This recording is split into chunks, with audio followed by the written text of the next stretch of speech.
You're up and it's still dark. Kick back with a cup of joe. You know you've got friends waiting on 1620 The Zone. It's Happer and Schaefer. It's Connor and Mike.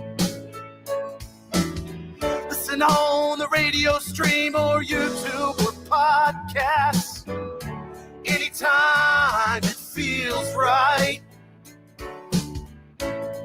It's Happer and Schaefer.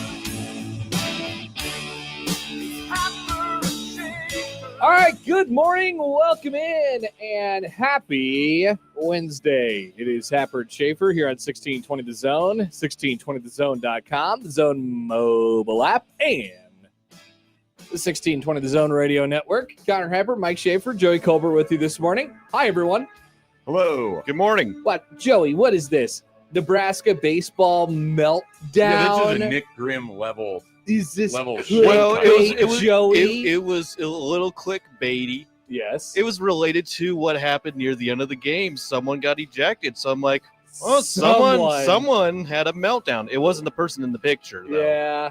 I couldn't find a good picture of it, but the player was complaining, so it made sense. Well, Will Bolt was he looked like he was dead set for a few innings of getting run out of there, and I would tend to view it as accomplished his goals. Yeah, I think he got what he wanted at the end of that. Yeah, he did. What was it? The top of the ninth? Yeah, it was in the ninth. Yeah. Which they didn't even allow anything there. It So, appears as if Kansas baseball has triggered the masses around here. Their yelling in the dugout has angered folks. They don't like when they yell in the dugout. they chirp. They do. chirp. Yeah, they do. Yeah. That's just how it goes. That's baseball. There's teams that do that. You play teams that do that. Definitely. You definitely watch Creighton play teams that do that. They're horribly annoying. Yeah. I understand it. Yeah. They're usually, for whatever reason, it seems like the most unlikable teams that you play. Like I can go back in my head and remember the ones from 20 some years ago. I didn't really know anything about this Kansas baseball assance that was going on last year when they won 40 plus games and went to a regional, and then Creighton happened to play them in their first game in the regional. And I was like, yeah, I don't really like these guys. So my point is saying I stand with you. I kind of agree with this take. I had kind of forgotten about it because it sort of popped up last year, and then I had other things going on last night, and then I check in on this game, and it's like the commentary I see on it is largely not about whatever's happening in the game. It's just like, why are they saying so many things? Why won't they stop chirping? The video that Joey, your dear friend and mine, Noah Darling had from the Memorial Stadium, Haymarket Park press box was really funny of Bolt getting run out of the game because good job by Noah Darling. He gets run, he's trying to. He gets run, and meanwhile Kansas's defense is on the field getting warm. Did you see this video? It's very funny. I saw the video. Kansas defense is on the field getting warmed up. Like, this argument is going on inside of the dirt area, the home plate, circle. And the pitcher on the mound, who is KU's Friday night starter, is he's trying to warm up. He's just throwing his warm up pitches. Total hard-o move, right? And so and then he panned over to the dugout, and the dugout's waving and hat tipping and stuff like that. Goodbye. I'm like, geez, guys. All right. Yeah. But look, that's college baseball. they've taken on an attitude, and they're obviously been successful with it. And so that's part of the ethos of Kansas baseball. It's funny because that's not the attitude of their their coaches are pretty calm and kind of stoic. Sure. It fosters somewhere. That doesn't just happen, and then it's obviously I'm just saying it's weird that their coach has that personality and their team is that. I mean, yeah. Normally you get the sort of brash arrogance that comes along with it from your coach. Sure. removing names, but just thinking of teams in other sports and in recent years. At Kansas? Not Kansas, no. Other teams in other sports in recent years. That opens up too many possibilities. Yeah, it does. And I don't want to go down the avenue of too far into this. You're but we can mad at happily talk somebody- about it off air. You're mad at somebody from... Oh, I'm not mad at somebody. I've watched many people in this community be mad at one team specifically and their former head coach. Is it about the Packers? No. Oh, In this community, it is not about the Omaha South Pack. okay. I don't know what Schaefer's talking about. Well, we will indeed see. All right. So today, coming up on the show, we will discuss Nebraska baseball finally losing a game. It's okay. It can happen, and it will continue to. It doesn't mean it wasn't a big loss, considering what Nebraska baseball is in the stretch of right now, where they go to Oregon and play them 3 times this weekend, Creighton again next Tuesday, and then USC at home. So that's a really big 8-game stretch. Huge stretch of games. Yeah, they're 0-1 in that 8 games right so far. So not the start that you want to get off to, but individually not a significantly important win or loss. Well said. We will talk about that a little bit later on in the show. Today, our guests on a Wednesday, Lauren Michelson will join us at 9:15. Sam McEwen is taking his annual spring break off. His Sam Spring Week is what we're calling it. Sam Spring. I just made that up, but every year, right around this time, like this week, he will text me and say, "Hey, So just like a week reminder." after Easter. Yeah, I basically? think so. Usually, he'll just be like, "Yep, hey, just so you know, this is my week. No radio appearances this week." I think he's still working, but he just is not doing radio appearances this week. And that is totally normal. So in his place, we will talk to Creighton pitching coach Billy Moll today about, Creighton baseball and a variety of different things as his staff is concerned. But it's also there's also a big weekend coming up as far as Creighton baseball is concerned, and causes the cancer awareness game. And Billy, Billy has some history with that, and we'll explain that as we go on throughout the show today. So that is our lineup. Want to hear from you all. 402-951-1620 on the Prairie Flower Casino Zone hotline. You can call or text that number. You can tweet at HappenSchafe, at Connor Happer, at Mike J. Schaefer on the Liquid Trucking Zone Twitter feed.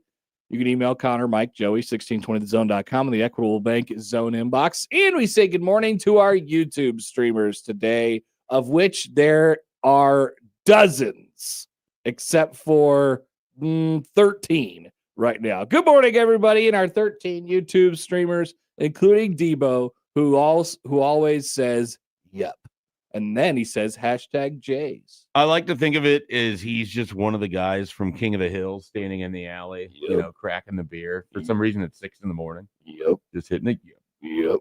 Joey, you know about that. Yep. Yeah. You know about that. Good old show.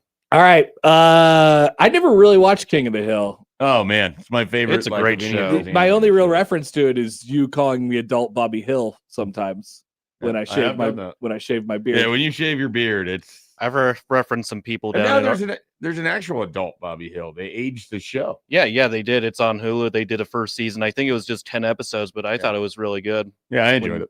Is it still animated, or do they do like a Yes, live it's action? still It's still animated. animated. But they Thank just God. finally aged them. Live action King of the Hill would be interesting. There's always sort of that discussion. There's Who something would get called cast for this. Yeah. there's something called AI, Oh, I'm and we could get a good look at it. Oh, I'm sure.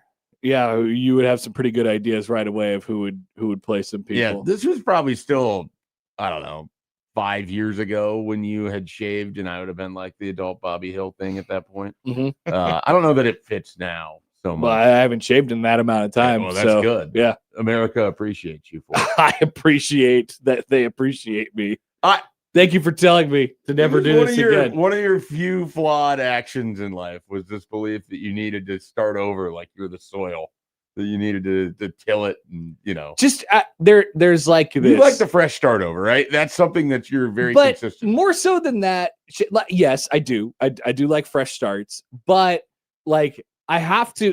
There is always this sudden and intense urge to do that. And if I barrel my way through that, I'll forget about it. I won't have any sort of pull to it anymore. But like if my neck itches one day, or maybe I like take a nick out of my beard or something like that. Yeah, that happens. And then all of a sudden there's this sudden intense urge is like, cut it off. It's like there's a devil on my shoulder. And at that point in my life, I was worse at ignoring the temptation. And now I can ignore it. Okay, that's good. Which is nice. That's growth. Should we take a phone call? Let's take a phone call. Who could it be from in the 6 a.m. hour? It's Creighton Andrew. Good morning, Andrew. It is. Hey, you do look like Bobby Hill without a beard. How would you know? You've never seen me without a beard. Great show. But I can see it. I can definitely see it. It's in there somewhere. Okay. You should try handlebars. Oh, Go for the handlebars. A mustache? The handlebar, a little Hulk Hogan action. You're talking about Fu Manchu? Yeah. Okay, I've done that before. It's crazy.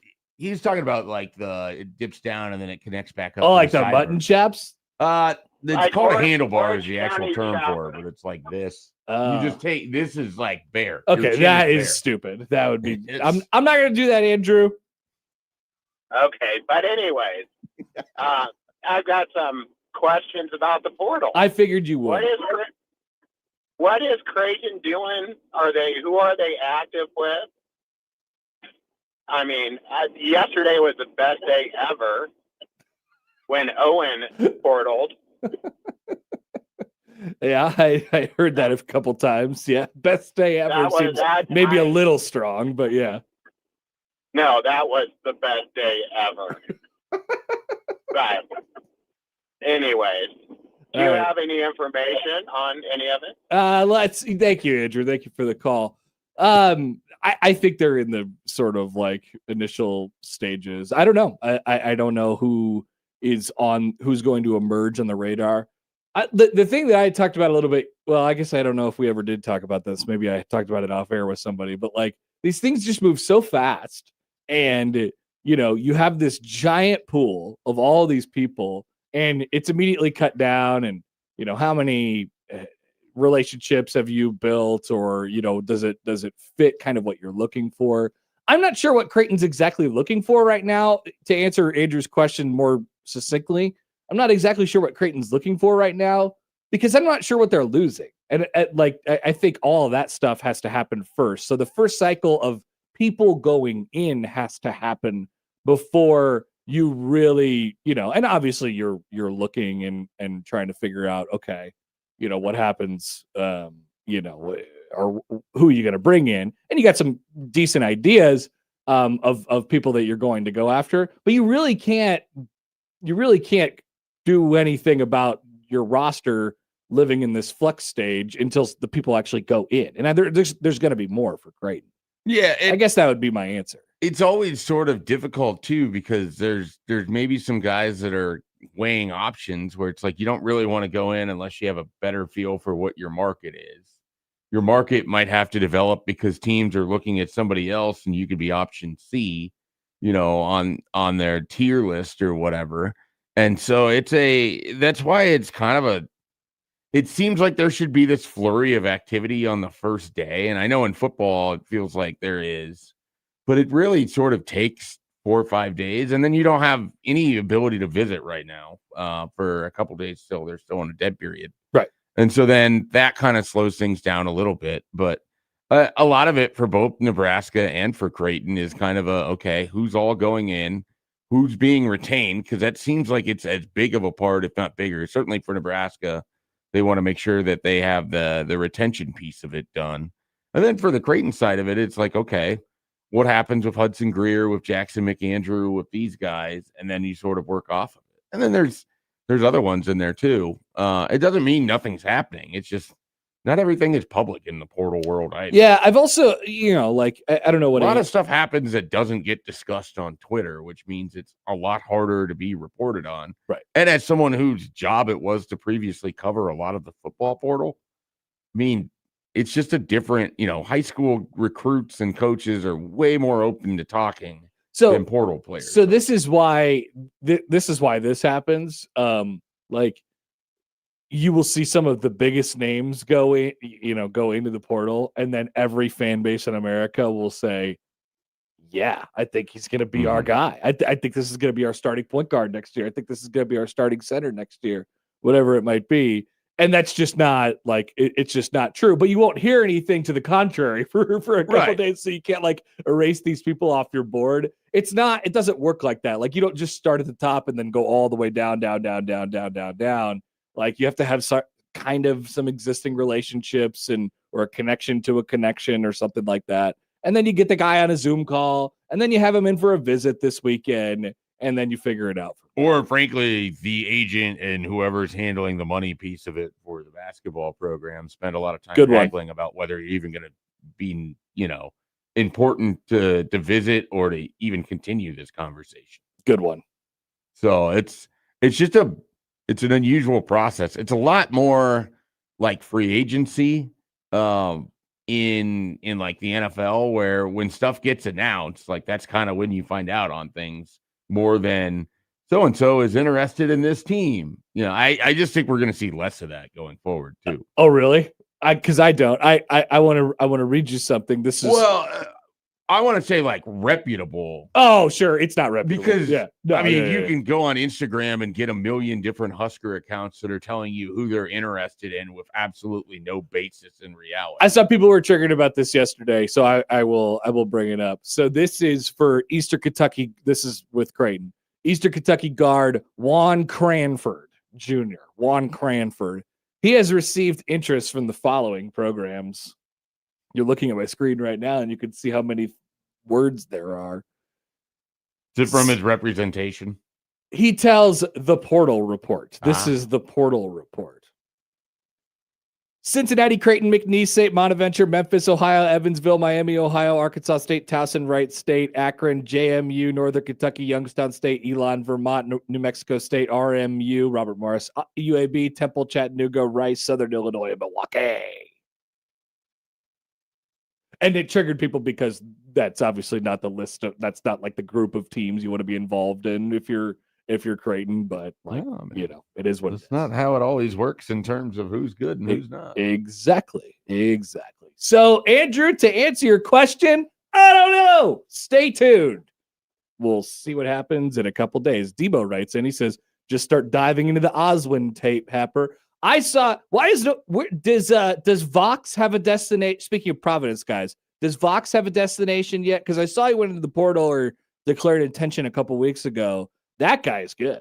Now Creighton already has like the miniature version of him with Fedor Zugic, but like, what do you think happens with Fedor? I don't know. I don't have any reason to believe he's going anywhere. Do you have any guesses on like any of this? On any guys from the roster who are going in? Yeah, give me people that you were most confident will be back with Creighton. Oh my God.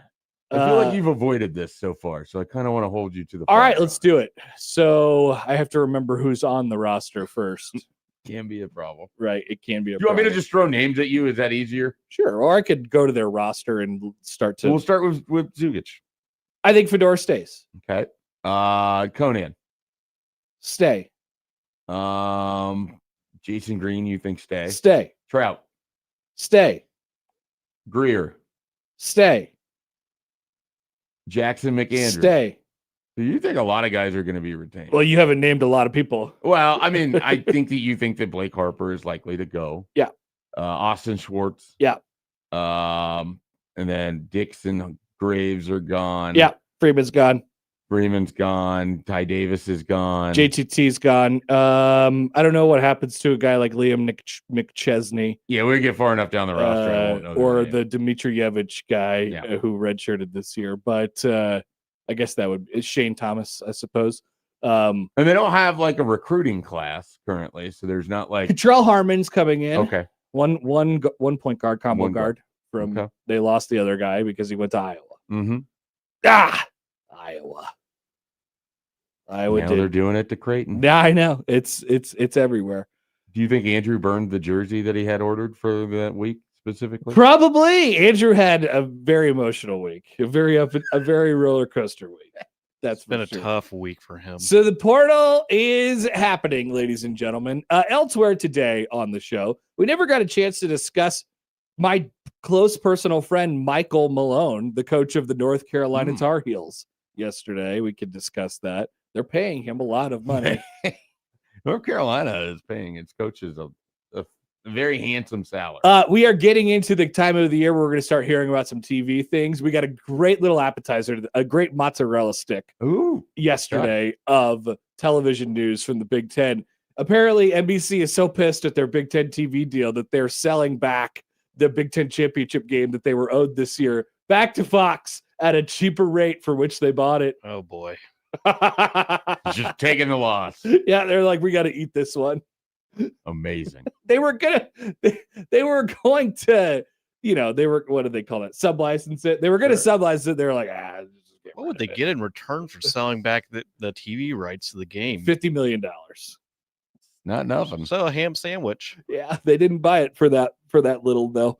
How high are your portal hopes? We could talk about that for each side. Little baseball last night, and then you have to know what kind of ice cream you want at all times. Just keep that in mind.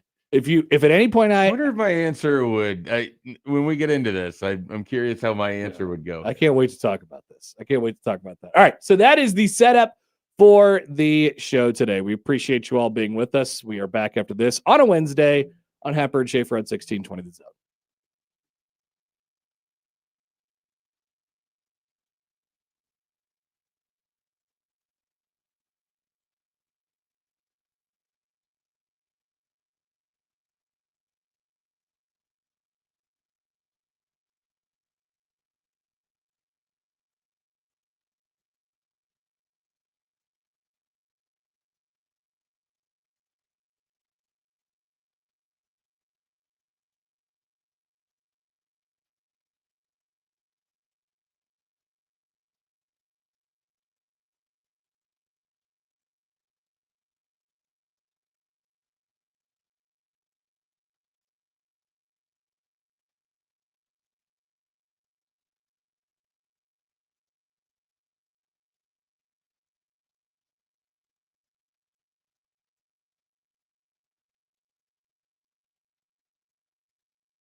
I didn't get a chance to do this late last week or on Monday, but one of the things I always like to look into as it pertains to the Masters tournament, which begins tomorrow, is the Champions Dinner menu. And our champion this year was Rory McIlroy, who is a little Irish boy. And he decided to put the following things on them. Have you seen this? Have you heard about it? No, I haven't seen it. All I right. usually, like you, this is something I normally engage with and have thoughts on. So. Appetizers, pizza ricotta flatbread with the balsamic hot honey and basil. Some options there. Would be interested. Rock shrimp tempura with a creamy, spicy sauce. Try. I love shrimp tempura. It's fine. You'll notice a thing that stands out really amongst all of these things. They're Bacon from the sea. Bacon wrapped dates, goat cheese and almonds. Yeah, would eat. Grilled elk sliders. Okay, I tried I'm that. in. That's I'll try unique. that. I'm in. Yeah, That's unique. That wouldn't have been a guess of mine there. Grilled elk sliders with caramelized onion jam, roasted Oh, garlic my goodness. aioli. Yeah, I'm in. That's pretty good. That sounds good. First course, yellowfin tuna carpaccio. I feel like I could have guessed that yellowfin was part of it. I don't know why, but it's one of those where I felt like I knew what you were about to say. Yellowfin tuna carpaccio, foie gras. I can never do that right. Toasted baguette and chives. Main course, you get the choice of the salmon. Yeah. Or Definitely. a Wagyu filet mignon. I kinda want Decisions. You can probably have both. It's the want Masters both. dinner. Surf and turf. those are excellent because sometimes you get like you when you're given the one or the other with the entree, it's like fairly obvious what you would want. Yeah, and I'd probably pick the steak, but I would too, I do but want I both. when salmon is an option, it is a great option. It's a highly underrated seafood meal. Good job. Nice. Good takes by you guys. Dessert, sticky toffee pudding, vanilla ice cream, and warm toffee sauce. All right. So all this sounds pretty standard, right? Yeah. Would you agree? Yeah. Rory thought so too. He was asked by many people apparently this week, why didn't you go more Irish? He said, quote, people keep asking me, why didn't you go more Irish? And he said, quote, because I want to enjoy the dinner as well, which I thought was really good. Like, if we're honest about this, Rory has basically spent a large chunk of his life in the United States. He's probably not eating traditional Irish food all the time. No, yeah. I'm guessing this is very much in line with what he eats and what he enjoys. I will say that I would get really concerned about the Irish guys and the British guys. Like, there's no, I mean, You think there'd just be beans on toast? yeah, like if there's any beans there, like we're in trouble. That's why, like when Scotty Scheffler has won, people were just, oh, this is what I could do. This is a very he's from simple, Texas. Yeah. How weird could this get? That's awesome. Yeah. Keep that going. Yeah, like I love when the Asian guys win. Like it's absolutely fantastic because they could do sort of all sorts of different things. He said, quote, I tried to do a few things that I thought everyone would eat. The club encouraged me to do one vegetarian dish and the appetizers. So that's where the pizza ricotta flatbread came from. I think that one was probably for Gary Player. He says, yeah, I think it's been fun to work through. The club has been amazing to work with. As I said, the part was getting access to that wonderful wine cellar that they have. I'm excited to share those wines with everyone tonight as well. If it means anything to you, I can only read about half of these words, but I will try. Okay, all right. Okay, so he's got a champagne, a brut, which I believe is the driest of the champagnes. Sounds right. I wouldn't know. This is from Not that I don't enjoy champagne. I just don't have any frame of reference for how any of this works. the only thing I would know is Where's just Kevin Meyer? exclusively for my time on Thirsty Thursday. Yeah. Yes, exactly. So a brut from, like I assume it's like a real life champagne because it has to be from a certain region or whatever. Burgundy, Domaine, Deflive, Batard, Montreux. These are all a French wine. Chateau Lafite Rothschild from Bordeaux. Hey, there's words in there. 1990. That was 1990, and in 1989, vintage of a Bordeaux as well from a different place, from Okay. Chateau Several Bordeaux. Kim. Man, I shouldn't have even done that probably. But that's the Masters this week. Look, and I suppose they'll play golf. they will play golf. They will. Are you interested? You had your Masters auction. They had the auction last night. I was going to text you when I saw that last night. I saw it last night, and I was going to text you and say, I have a prediction. Matt McMaster is going to respond to this and say, I love this. And then I checked Twitter a little bit later on, and I was right. Yeah. Of course you're We right. had an extra spot or two. I guess I could have invited him Oh along. my God. He would have said yes to that in a hurry. Well, we'll have to put him on the wait list for next year. Yes. This has been going on. I was thinking about this. This is like it has become maybe my favorite part of the Masters week because it's been something I've been the doing. pools are the best. Yeah. Well, yeah, it's not just the pools. It's like been something that we've been doing since 2013. My buddy that works for a plumbing outfit has always had the stupid water heater box that we've been writing on since 2013. Like we did it during COVID in a garage, like spaced out as much as you could be while people were wearing masks. So weird. Like in September. In November. That's right. It was in November. Yeah. And like we've done this every year. It's just become my favorite part of it. And it's the same group of guys for the most part. And I might only see these people once a year, but it's such a fun time. And then there's been some changes in there. There was a silent auction on Scotty Scheffler, so everybody's throwing in their amount. Oh, and the last one read, so it got to 63, and then the last one read was 67. So there was a little drama with that. That's cool. You get $100 budget. You have to have 5 players. Every player has to be at least $1. All right. So how did you approach it? I usually approach it the same way I've always approached it, which I've never won this. So that you would think my strategy. That's not an approach. I like whenever I'm in an auction thing, I'm big on getting at least one of the top options. Like I'm never the guy who's like, oh, I'll just spread my money out across 5 players. So I went out and I got Cam Young. That's someone who I think will play well in this event. I think he has a shot at winning it. And then added my lookalike Shane Lowry, as I often do in this thing. He's not great at the Masters, but he's a good enough player that if it all comes together. Ended up with Zach Johnson, which was never really a plan, but you have to have a couple guys at the end that you think can also just make the cut. Yeah, well, if you take your top 4 scores, if you miss, you have 2 guys that missed the cut, or anything more than one that misses the cut, you get like a super. It basically just takes you out right away. So the most critical thing is to try to find 4 or 5 guys that can make the cut to give you the best chance to win the overall. Who got Justin Rose? Justin Rose went for $43, and it was it's $43. A multi-time winner. There's been one guy who's won this like 5 times. Okay, so Justin Rose is the guy who nobody ever wants to pick, but always gets top 10. No, he gets top 10 every year. Probably was like the 6th or 7th most paid for player. That makes sense. Yeah, so it's it was Scotty Scheffler, and then I think it was some combination of Rahm, Xander, Rory, then Cam Young. And then Morikawa was up there, and then I think we're probably in Rose territory at that point. He finished second. Rose did in 2015, 17, and 25. Yeah. So literally last year.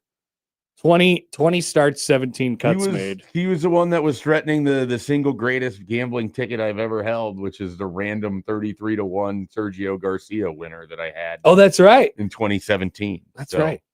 Yeah, that was this is one of those where I just made it as a joke bet because the people I was with hate Sergio Garcia, and most people do. Yeah, and I had the ticket, and he ended up winning. Okay, I have another question for you before we get out of here. We'll see what the storyline is this week. Are there any like plumbers that are playing? Are there any there's regular guys? There's a guy who has like the worst odds in the whole thing. Perfect. I love when the regular guys he is show like up. A 38-year-old from Illinois that won a tournament in Scottsdale. It's a really cool story. I think his name is Brandon Holtz. And so he's just a dude who is not a professional golfer that won this major event. And he's considered the everyman of this. So I think there's going to be a lot of interest in kind of how he does. Obviously that course is a total bear, and nightmare we'll fuel. See how he sort of plays in it. But you get this more at the U.S. Open with all the different qualifying ways for that. But it is really cool to just have this guy who's played his way into the Masters. This guy played basketball at Illinois State. Yeah, that's the thing. Like, Whoa! this is Shout out this to is the someone that Missouri you're just gonna Valley be a Conference. huge fan of, Oh no matter yeah, what. absolutely. Shout out to the So- Missouri Valley Conference. And Yeah. today, we will have. Is today the par 3 or is that? Today's the par 3. Wednesday's the par 3. All right. Kicks off tomorrow, but we won't be able to watch anything. We'll just have like it on in the background, and they might show us Tiger at the driving range, even though he won't be there. He'll be. They're in going to jail. superimpose AI footage of what it would look like if Tiger had played the round today. That's true. Because they need to make sure that they get the people who only watch for Tiger. I always like the par 3 because there's always little kids in those caddy outfits. Yeah, And that's yep. really cute. No, the family aspect of the par 3 is always great. And then, anyone that hits a hole in one in the par 3 is not winning the tournament. They Right. just take them out right away. Done. Yep. Automatically. Tremendous. All right. That's our Masters preview. Yeah, it's great. We've got everything we needed. I think we did tremendous. Yeah, we could squeeze in a Gotta be quick, Doug. Gotta be quick. The old man Doug joins us now. Hi, Doug. Listening to you try to pronounce those wines, the Lumberjack brothers, and champagne just don't mix. No, they don't. I know a little wine, but I wouldn't be able to pronounce the French words. Yeah. Yeah, I do too. It's just the I don't know French the words. pronunciations. I don't know what I'm drinking, but I enjoy it. You got to be a quarter zip Creighton fan for those kinds of wines and champagne. I will comment on Irish food because I went to Ireland and I went to Scotland twice for all 3 on golf trips, but their food sucks. The only thing they do good over there is fish and chips. And after, 5 days, you're almost tired of fish and chips. They do okay on breakfast, but it's bland. And I thought that was a pretty funny but accurate comment by Rory. Yeah. That's the first time I have a friend of mine from Scotland, and they won't admit their food sucks, and it does. I mean, it's tasteless, bland, and I think is haggis Scottish or Irish or probably both. It's Scottish, I think. I'm pretty sure Scottish. Yeah. Okay, I could see Schaefer eating haggis. Why is that, Doug? Schaefer's just he's a man. I don't know that I'm in. He likes the finer things. I'm not sure I'm in on sheep's pluck, which is heart, liver, and lungs. Ah. That might be a little bit much for me. The only thing worse than having Irish food at the Masters would be, has anybody from India ever won it? God help you if you have to eat Indian food. Oh, I love Indian food. I'm gonna say I feel like Indian really food good. is relatively popular. Yeah, there's a bunch of good You wanna Indian sell restaurants out around first here. for a month. Go for it. All right, Doug. Thanks for the call. Appreciate it. Indian food catching strays. I like Indian food. We have a variety of different good Indian food restaurants around here. Yeah, no. I can't believe it called you a haggis It is a guy. cuisine that I don't have very often. Like I maybe once a year end up with Indian. Oh, But man. I enjoy it. Brunt's made a stop on our way out to Colorado for the Taste of India on Yeah, I-80 out in Overton, Nebraska. good move. Now who knows? I might show up at an Yeah. Indian restaurant at some point in the next couple of days. I'm intrigued. I want to go again. I haven't been to an Indian restaurant in a while. All right, let's take a break. We will come back and tell you why you at all times need to know what kind of ice cream you'd like. Coming up next.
All right, welcome back. Happer and Schaefer, you're on 1620 The Zone, 1620thezone.com, Zone Radio Network, and of course the app too, which I'm told the app is cooking a little better these days. Okay. This is what I've heard. Don't quote me on it, but people are like, "Thank you for fixing." They come to me with tears in their eyes and they say, "Thank you for fixing your app," and I say, "You're welcome. I did that." It definitely didn't have anything to do with the new ownership or anything. Did like they that. chase you down at the airport while you were traveling? They said, "I love your app, sir. I love it. I love it. I love it. I love makes it." sense. Yeah. Also, how do you board these Southwest flights? It's impossible now. God, what a disaster! How was that experience? It was terrible. So are they just done? Are you done with that As most of the time, I am a single person traveler, right? Yeah. And there's no better airline for single person traveler than the artist formerly known as Southwest Airlines. Yeah. Because what do we want to call them? you could get onto the plane whenever you want, Northwest. and there's always a single seat in the front of the plane. Sure. And now you have to pick your seat ahead of time, or or you're assigned a seat when you get there, and there's groups. It takes forever. It doesn't take any shorter than the amount of time that it was taking before. Yeah. And I end up in the back of the plane. I have never understood, and I have friends that swear that it's the worst way to travel, why people were so upset by the idea of lining up by a number, because it was way more efficient than the groups. It was. And it was part of the whole, that's why Southwest was easy to travel with. Yeah, the thing is, nobody actually cared what number you were in, as long as you were in the right group. You know? Like in a range, like it didn't matter. Somebody will come up to you and be like, "Hey, are you 42? I'm 47. I'm supposed to be right here," and you'd be like, "All right, enough." It'd be someone that's like A49 trying to stand where the A25 would be. Yeah. That people might be get like, that guy out. Like you're on the other side of the thing. Yeah, don't try and cheat the system. But I've always laughed when this was the thing though, and there's someone in C and they're like, "Oh, I didn't realize that it was C. I thought I was in A." And it's like, "Oh, you knew. You didn't realize. Oh, you didn't look at this." And then the person at the gate will be like, "You got to stand off to the side for a while." Anyway, I didn't like it. I'm not done with it because I'm in too deep. I got too many points. That's the problem I have. And then we have the credit card, and we just haven't canceled the credit card. I got the credit card too. Just keep building points. That's a problem. It's a problem. They hooked me, and I might be stuck for a little while. Also, I do appreciate the direct routes to a variety of. That is the other problem. It's the best still out of Omaha. Damn it. They got us. To me, it is. It is. No, it is. It is. United would be then probably next on that list. Definitely. That's the next most used one for sure. All right. So ice cream. So what a transition. This is. Oh, I got to go back and grab the tweet again. Here it is. This is Oregon quarterback coach Koa Ka'ai. Koa Ka'ai. He is asked about the mental makeup that they look for. Once again, this is the Oregon quarterback coach. The mental makeup that they look for when recruiting their quarterbacks. Here is his response. I'm a question like this all the time. Hey, do you like chocolate ice cream or vanilla ice cream? Okay, the minute a kid pauses, I don't really want that kid, right? Because you need to have some type of conviction, right, wrong, or indifferent. Okay, so whether you like chocolate or you like vanilla, I don't really care. But if you sit there and say, coach, I don't know. Is it melted? Is it not? What's the brand? So on and so forth. Like, what is this kid going to do on third down in front of 110,000? He's probably going to think about it more than he should. He's not going to have conviction, right? So it's, like I just said, long-winded, I understand, but it's the mental aspect is really what we're after. Okay, so first of all, oh, sorry, I put the wrong thing on there. Joey, you mess with it. I don't disagree with the premise of what he's saying, right? You do have to have conviction one way or the other. How many times do we see the lack of speedy decision making cause problems, and as far as quarterback play is concerned? A lot. And the first thing I thought of was, well, there is a guy in Oregon wearing an Oregon uniform right now who is famous for playing at Nebraska and having incredibly slow decision making, paralyzingly slow decision making.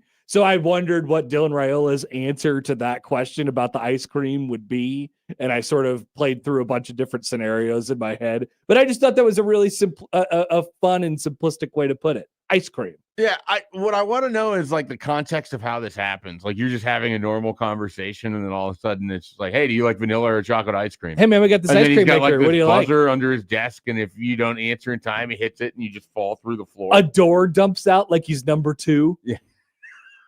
Yes. Yes.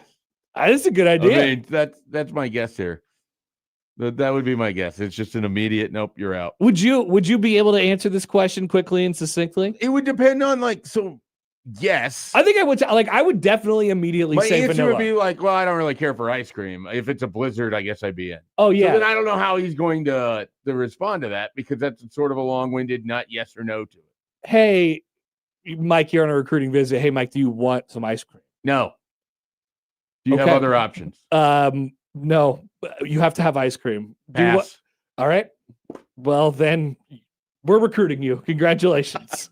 You have conviction. you have conviction. You were convicted in your opinion that ice cream is an overrated thing. Yeah. At least you answered the questions quickly. Well, that's the thing. Like, would you like to use a fork or a spoon? Fork. All right. We're recruiting you. That's where it means though. Like if you're in a conversation and then all of a sudden this gets dropped on you and you just you think you're still in a conversation, that's different. But if you're in a series of being asked questions, like your mind, the way your brain is wired is different for it. True. Or at least for me. Yeah. You know, football and ice cream are a little bit different, maybe. Football and ice cream might have some differences. But I can, I totally get where he's going with it. Like you have to have some idea of what you want. It's the same idea, right? Like there's a repetition that goes into it. Many, many times people have asked you, what kind of ice cream do you like? And you have had to come up with, like, people ask you throughout your life, what's your favorite movie? Gladiator. You might not have a favorite movie actually, or you might not want to answer the question, but you come up with an answer just to satisfy the question. Yeah. That's what I've done. Gladiator. And I'm just like, I'm Dumb and Dumber. Yeah, there you go. That's great. People look at me weird. I don't care. I enjoy when you put people on the spot where it's like come up with the first thing that comes to mind and then you throw something out. What's your favorite food? I don't know. And what's your favorite food? Chicken parm. Yeah, you can definitely tell the people who are just not prepared for the quick repetition of it. So that's what they're looking for. But it's also you have to kind of know that that's what you're getting into to even be prepared. I hope Dylan Raiola answered the question with great success. He's like, I like a twist. I like a twist. A little of everything. I like everything. Where you might see one or the other, I see both. He could just completely I flip continue it to on think, should he play at Oregon? Because we'll see what happens after this year. But should he play at Oregon? I think he's going to be fine. I think he's going to be good. I think he's going to play in the NFL. Yeah, I wish. I really think there's just a lot of people wanting to put more on what happened here on him than on the coaching staff. But that's me. I wish he would have made decisions quicker. Yeah, no, I wish things would have been better. Yeah, but it didn't work out that way. All right, let's take a break. We will come back 7:00 hour. We still have plenty to discuss on a Wednesday. Happer and Schaefer on 1620 The Zone.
By the way, if you missed it yesterday, our first Joey leak was leaked, which is terrific.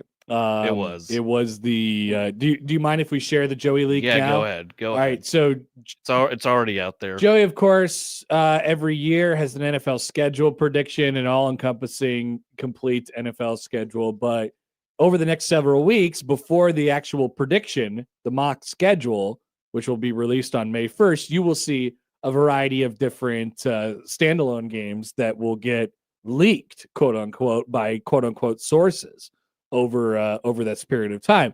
So the first one that was leaked yesterday was the very first game of the season. Joey, what are you predicting for the leak? A confirmed leak now. I am predicting we are going to get a season opener. It's going to be in Seattle. It's already announced it's in Seattle on a Wednesday night on NBC, but their opponent, the Chicago Bears. All right, the Ham Bears. The Soon to Ham be Ham Bears, Bears. which I think we might as well just throw this in here. I know it's not 8:45, but Adam Schefter yesterday put out that the Bears will make their stadium decision in the coming weeks. Oh, I've never heard that before. And the Illinois legislature has like a big vote upcoming on this. too. Oh, that seems to always matter. Yeah, well, I can't wait. the Hammond Bears is like a real. There is like a real possibility. I almost don't want it to happen because Matt would be in such bad shape because we would just kill him over it every day. He'll just be thinking about me and I don't want thinking it to about those happen two because games. it's stupid. Yeah, it's obviously okay. Great point, but I have to deal with Matt more than I have to deal with the Bears. Sure, no, I get that. Like it's funny to me, but it's also just dumb. Like, how can you not figure this out? Stop being the cheapest franchise in the NFL. You are the Chicago Go Bears. figure out how you can fund at least half your stadium, like other teams have managed to do. Don't rob your citizens, and then keep the stupid Bears in Illinois. Kevin Warren. Like, just The fans a lot deserve of this better. is stop trying to hold the city of Chicago hostage and acknowledge that you're in a multi-billion-dollar league and use some of your funding for that. So one of the biggest cities in America still has its football team in its actual confines. It's funny that speaking of confines, all of the professional sports teams in Chicago have been accused of this at a variety of different times throughout their history. Well, Chicago is famously a fascinating political city. So, yeah, the Windy City. The Windy City, the Chicago style of politics, Richard Daley, all of that. Interesting. Yeah, So- if Matt was listening right now, he'd be screaming. Oh yeah, he would have a lot. We should have waited until 8:45. Now I feel bad about this. Yeah, because he'll probably storm the studio and throw a rant. We could probably readdress it We could. at We 8:45. could. All right. As we mentioned, portal started yesterday. The old basketball portal, and then we got a call from Creighton Andrew, who was wondering what was going on, and we don't have many answers to those questions right now, and nobody really will for the next few days. You'll start to see some commitments kind of roll in from some do not contact tag guys and whatever, but in general, the wave here is people got to go in before they can find a destination. And so I want to ask you all, Mike Schaefer, Joey Colbert, everybody who's listening, this question, 402-951-1620.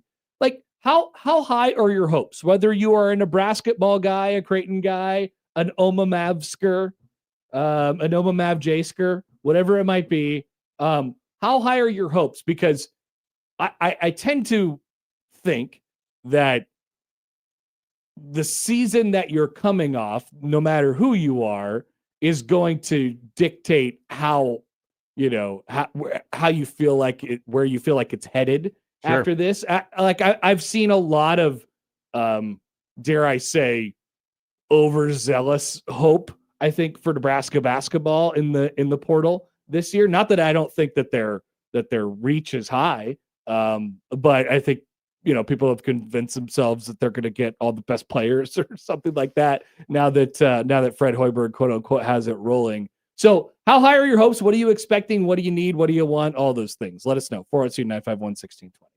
Yeah, I mean, this is such a difficult thing to answer because I think the biggest thing for me is I want them to retain, at some point here in the next week or less, would love to get the retained graphic of Berkay and of Frager, and then at that point, the Nebraska women did it yesterday. They Yeah. all took a selfie together. right? And I was going to mention that as well. Like, start there. Like, that's the biggest thing for me. Keep that core together, and then from there, like, I am very much of the opinion that I am just trusting what Fred Hoiberg is going to do with whatever he has in terms of money. I don't expect them to go make this giant splash. Like, I think they're that best was my players. question. So, phrased a different way, I don't think their best player or their second best player will come out of the portal for the 26-27 Okay, season. that's interesting. I think it will be Sanford, which shouldn't be. I mean, Sanford could be an all Big Ten first team player again. He could be the player of the year in the conference. Not likely, but he could be. He has that level of ability. And so it's unlikely to me that they're going to find someone that supersedes that.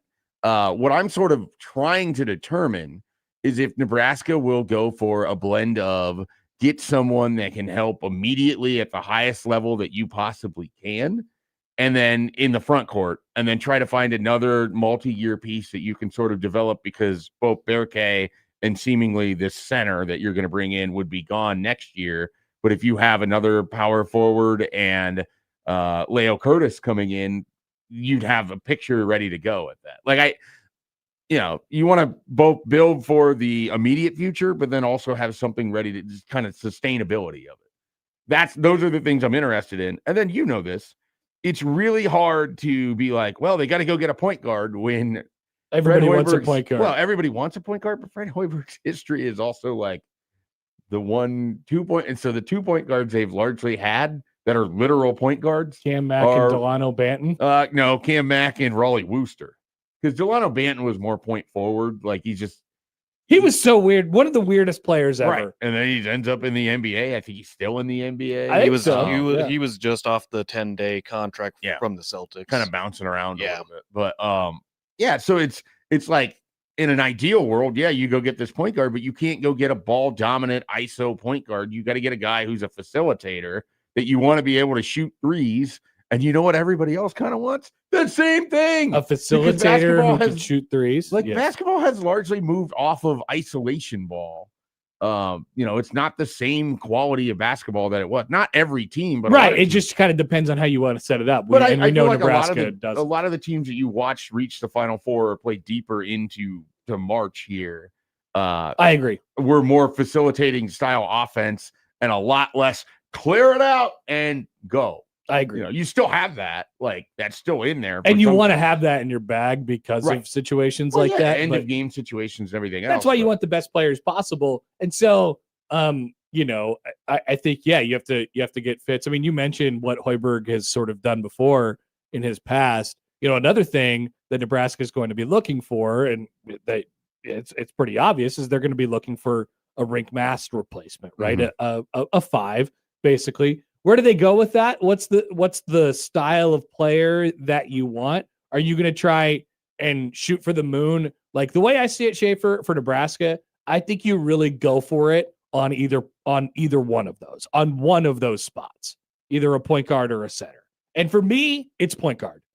Like, I think if you could get a really, a guy who's going to come in and be not only a starter, but a really productive player for you at the point guard position, you can sort of moneyball the center thing. And Nebraska's never been a program, and very few are, because they only go to the 7 places around the country that have done this time and time and time again, where you could put the big 6'10", 7-foot guy, freak athlete, shot blocker, also an offensive weapon, like, down there and just say, all right, go. Like, no, Nebraska's made do without that before. I think they're going to keep doing that. It's the same thing with Creighton, right? Yeah. Like, I think you go for it at point guard, and you see really what you could shoot for at this point.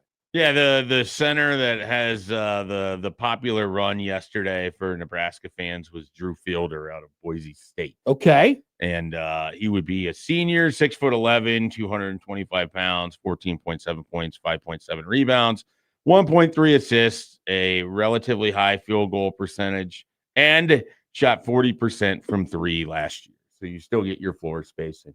This is what the This is your internet tells dream? me. No, not my dream. I don't really have like This is the internet stream? This is the internet stream. Okay. I'll be entirely honest. I think the internet was dreaming about Jackson Shellstad. Well, the internet has dreams.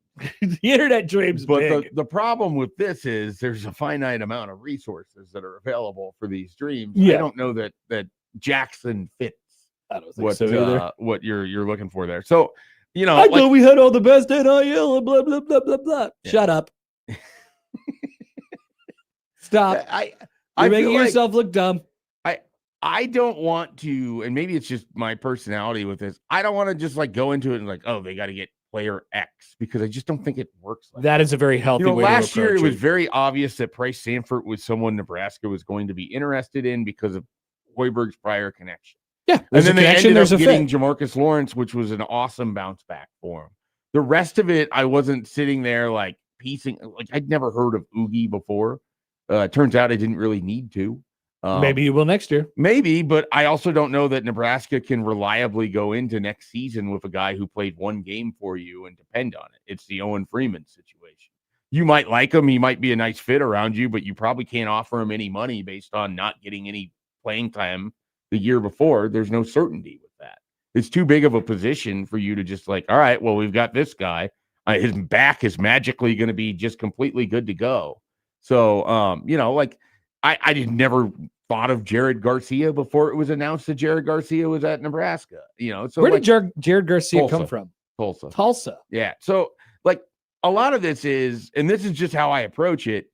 I just kind of hang back, and whatever Fred Hoiberg has done in the last 5 years has largely worked out of the portal. This is a very healthy attitude. So it's me being like, well, they got to get this guy when I have no idea if they're even talking to this guy. Now, what's going to happen over the next 48 hours is somebody's going to pop up on the radar. It's going to be one of like the top 10 guys in the portal, and it's going to say that Nebraska is one of the 15 teams who's very, Sure. very locked You should be in. used to this from football, though. I'm Like, just saying, this is, just be careful. Don't yeah. get out. Like, be excited. Don't get out in front of your skis. Don't mark it as done. Yeah. You know, My larger point is the guy that brought you Juwan Gary, Sam Greisel, Bryce Williams, Price Sanford. Just trust in the fact that he will find something that fits with what you want. hashtag trust Fred. Let's take a phone call on the Prairie Flower Casino Zone hotline. Here's Brian this morning. Good morning, Brian. Good morning. Oh, you were just talking about what? Well, I was just going to let you know. I mean, my expectation would be for us to be in contention here on out to just make the tournament. Will that happen every year? I don't know. I don't really expect it, but it's nice to make it once in a while. This was a fun year. You know, Hoiberg just has got a. I'm not a big fan of going after these. Well, I don't know. You know, because he's got like that Bryce McGowan's and those superstars, and that doesn't seem to work. We just need a good fit at the 5 and the point guard. You know, like you were saying, and keeping Nate. I think his last name's is it Losner or Lenzer. Last name. Yeah, keeping him is huge. So we got to make sure we take care of that guy. I agree, Brian. Thank you for the call. Appreciate it. I'm Okay. sure he got an extension. So he's All right. he's going to be back for next year. His name was mentioned for Northern Iowa, but I don't know that was as serious as it just was sort of a passing mention there. So he'll be back. To Brian's point, though, I mean, the cultural fit is huge for Nebraska. I think they that's are the going to first thing. protect what they have built these last 4 years against anything that comes. I think it's the first thing. Fred talked about it yesterday. You know, you get on these calls with these guys and you try as best as you damn can to figure out if they are going to be an asset to your program from a cultural standpoint. Like that's kind of it. And then obviously you have to like them. You know, the first thing that you're going to see on tape when they go into the portal and you watch them is the basketball part. And then you got to meet them and you got to figure out if it's going to work.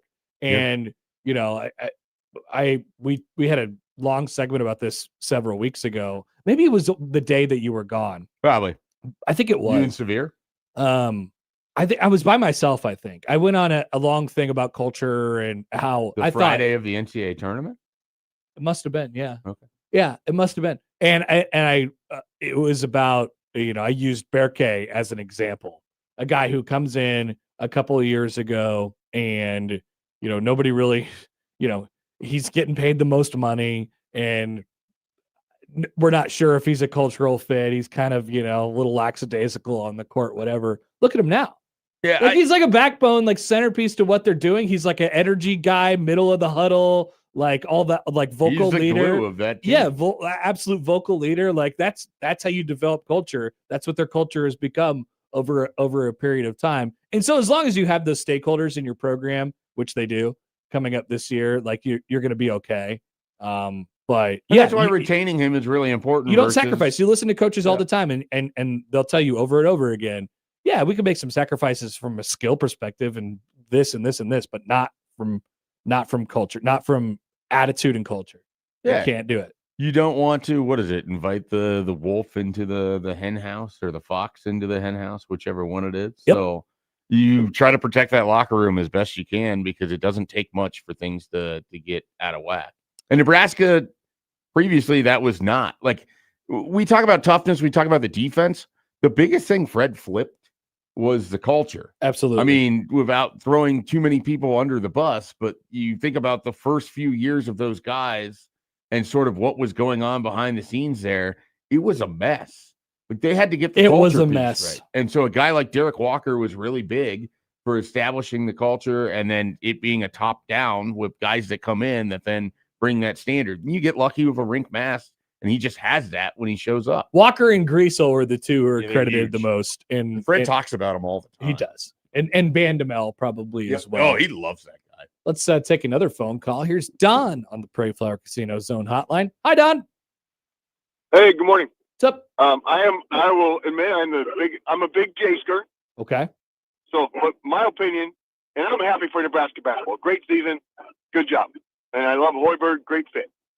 But the difference between a Creighton fan and a Husker basketball fan is that like that last caller said, they are. He was happy with the season, and if they get back every once in a while, that's okay, type of thing.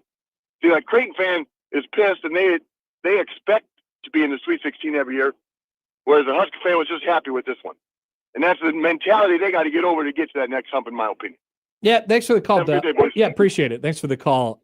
Yeah, I don't know that is all-encompassing. I think that comes with time, right? Yeah. Like a lot of it is Nebraska famously won their first tournament And game this year. it's funny because I don't know the previous caller, not Don, Brian. I think if you straw pulled the fan base of Nebraska, they wouldn't. The sentiment wouldn't be, yeah, I just we'll probably make it 3 out of every 5 years, and I just hope we get to go. Okay, like I don't think you would hear that very much. Well, not coming off of being in the Sweet 16. That's what I'm saying. Not right now. Going into the year, the idea of going to the tournament 3 out of 5 times sounds amazing to a fan base that has been 3 times since 1998. I think they can make it every year. I mean, I think they have the ability to. I think that conference is really tough. So obviously you've got to be able to survive week in and week out in the Big Ten, and you're going to have an off year or two. Do you have a big enough floor to survive it? Yeah. And then Don, I guess I don't want to speak for all Creighton fans, but like, I don't know, there is always, when you go to one spot, you want what is next.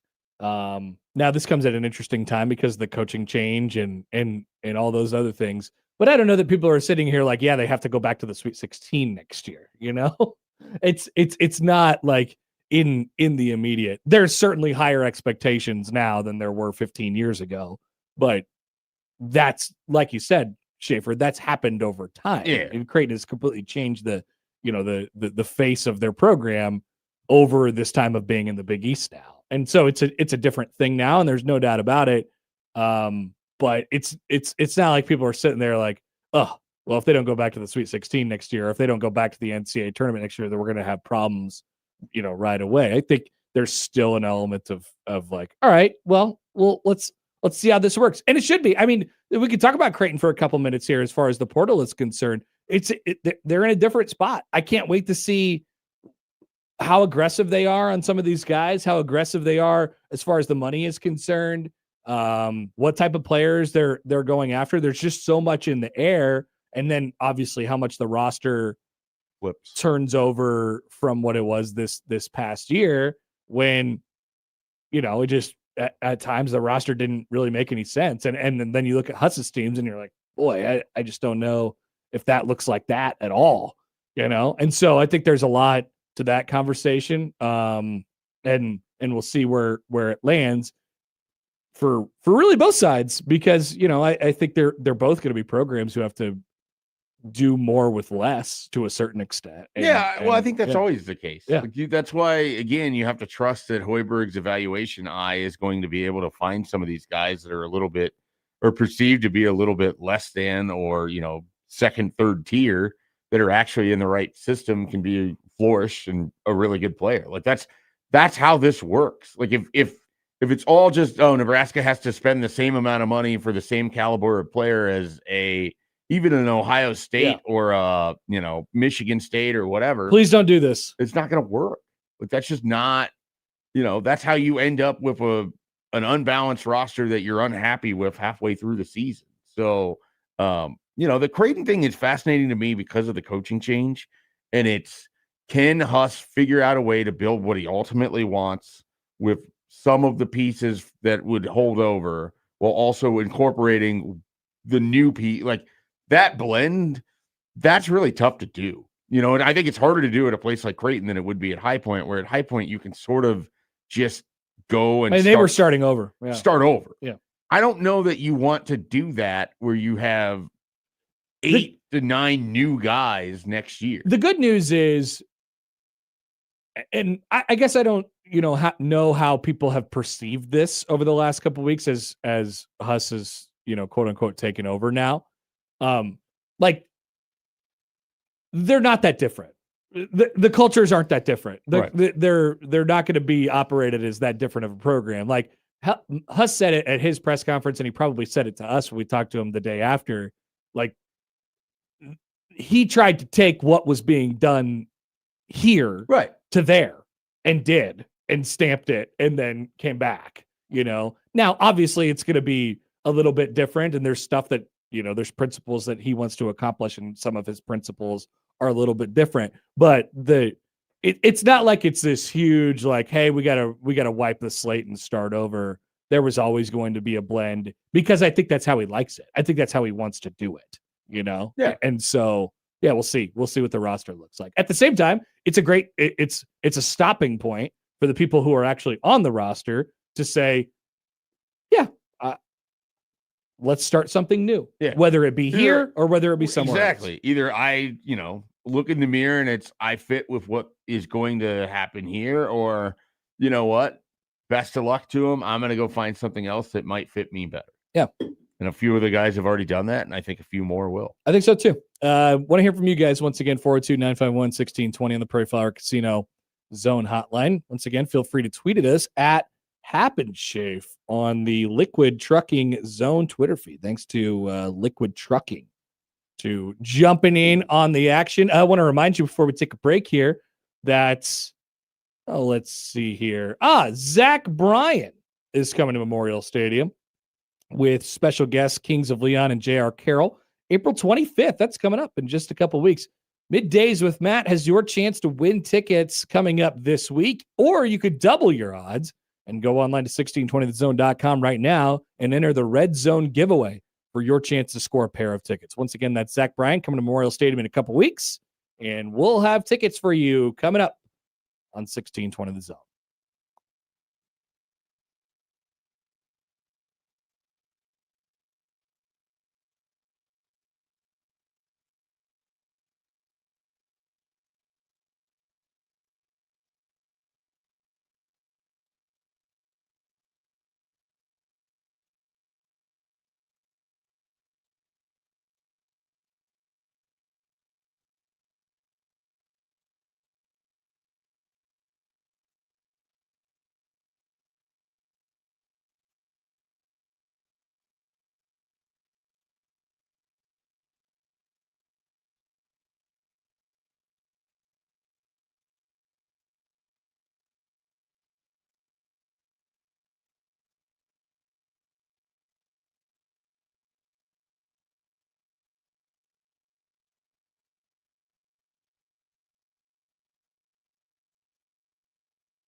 Another reminder, and then about another person who's coming to town on April 25th. People forget about Nate Bargatze. He is back this month in the Big Dumb Eyes World Tour. Saturday, April 25th at the Chai. In Unsportsmanlike Conduct has those tickets to the show. They're holding them all. You need to call them and say, I want Nate Bargatze tickets. And or whichever way they tell you to. And you could double your chances and win online at 1620thezone.com. So Nate Bargatze and Zach Bryan, both April 25th. Choose your pick. Choose your show. We have beefs. Beef. All right. So Wednesday, we had sort of like half-hatched this idea of Wednesday beefs. That was going to be our Wednesday like staple segment. And if that was the case, I think we would kind of have one for every day of the week. So I'm not against it, but is there enough people beefing on a consistent basis to highlight? Probably. We could probably do this. But I thought of a third one I'm going to drop on you that you haven't heard of. So we got 3 of them in this segment. Well, I mean, really, we could do 4 of them with the baseball fight last night. Perfect. We could throw that in there. All right, so we got a few beefs that we want to share with you. First and foremost, let's go back to late last week with Gino Auriemma and Don Staley. Hilarious beef. Don't happen to really like either of them all that much. I don't know. I mean, I do know whose side to take. It's Don Staley because Gino's acting like a complete ass. But there was a beef in the national championship game, and people painted it off as, well, Gino just hasn't lost in 56 games or whatever, and he's a sore loser. And I'm having a hard time disagreeing with that.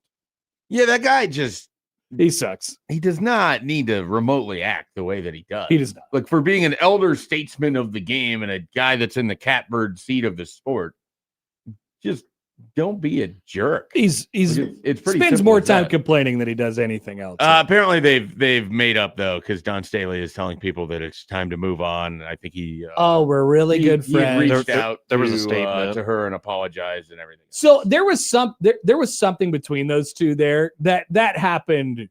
That doesn't just happen out of nowhere. There was something.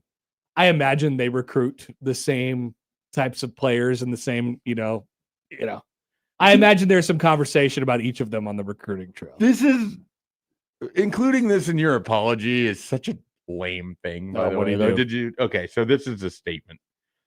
This morning, Don Staley and I spoke about our interaction after the game last Friday.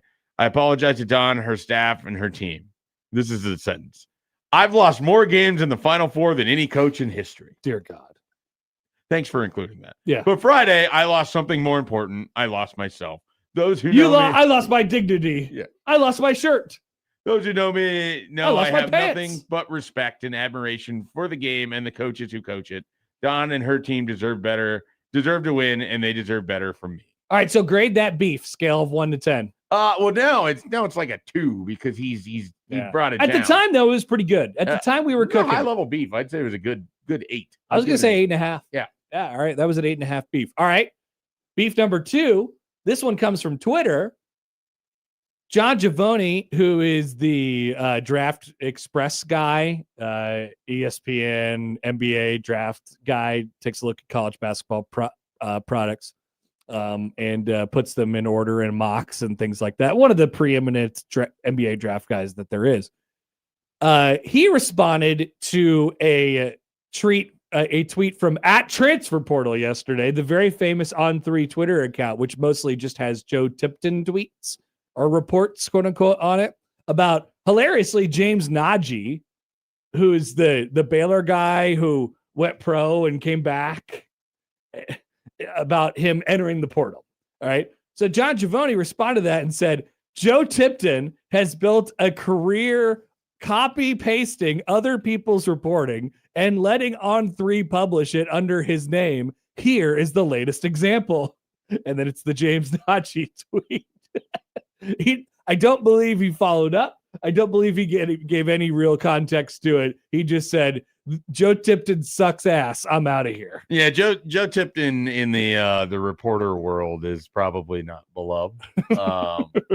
He's not beloved by, I think, coaches in the reporter world, I or can't you know, imagine he would be. I feel comfortable saying this, or even the NCAA in the reporter world. I can't imagine. Joe Tipton doing, you know, his work where it's at. I would put this, and I think in some ways, just because he speaks for what I assume to be a large amount of basketball reporters, I'm putting this like a 9.5. I love This is up there. I love a good. It's basically like a smack and dash. Like he just dropped in, was like, yeah, Joe Tipton, that guy sucks, and then just never talked about it again, which is awesome.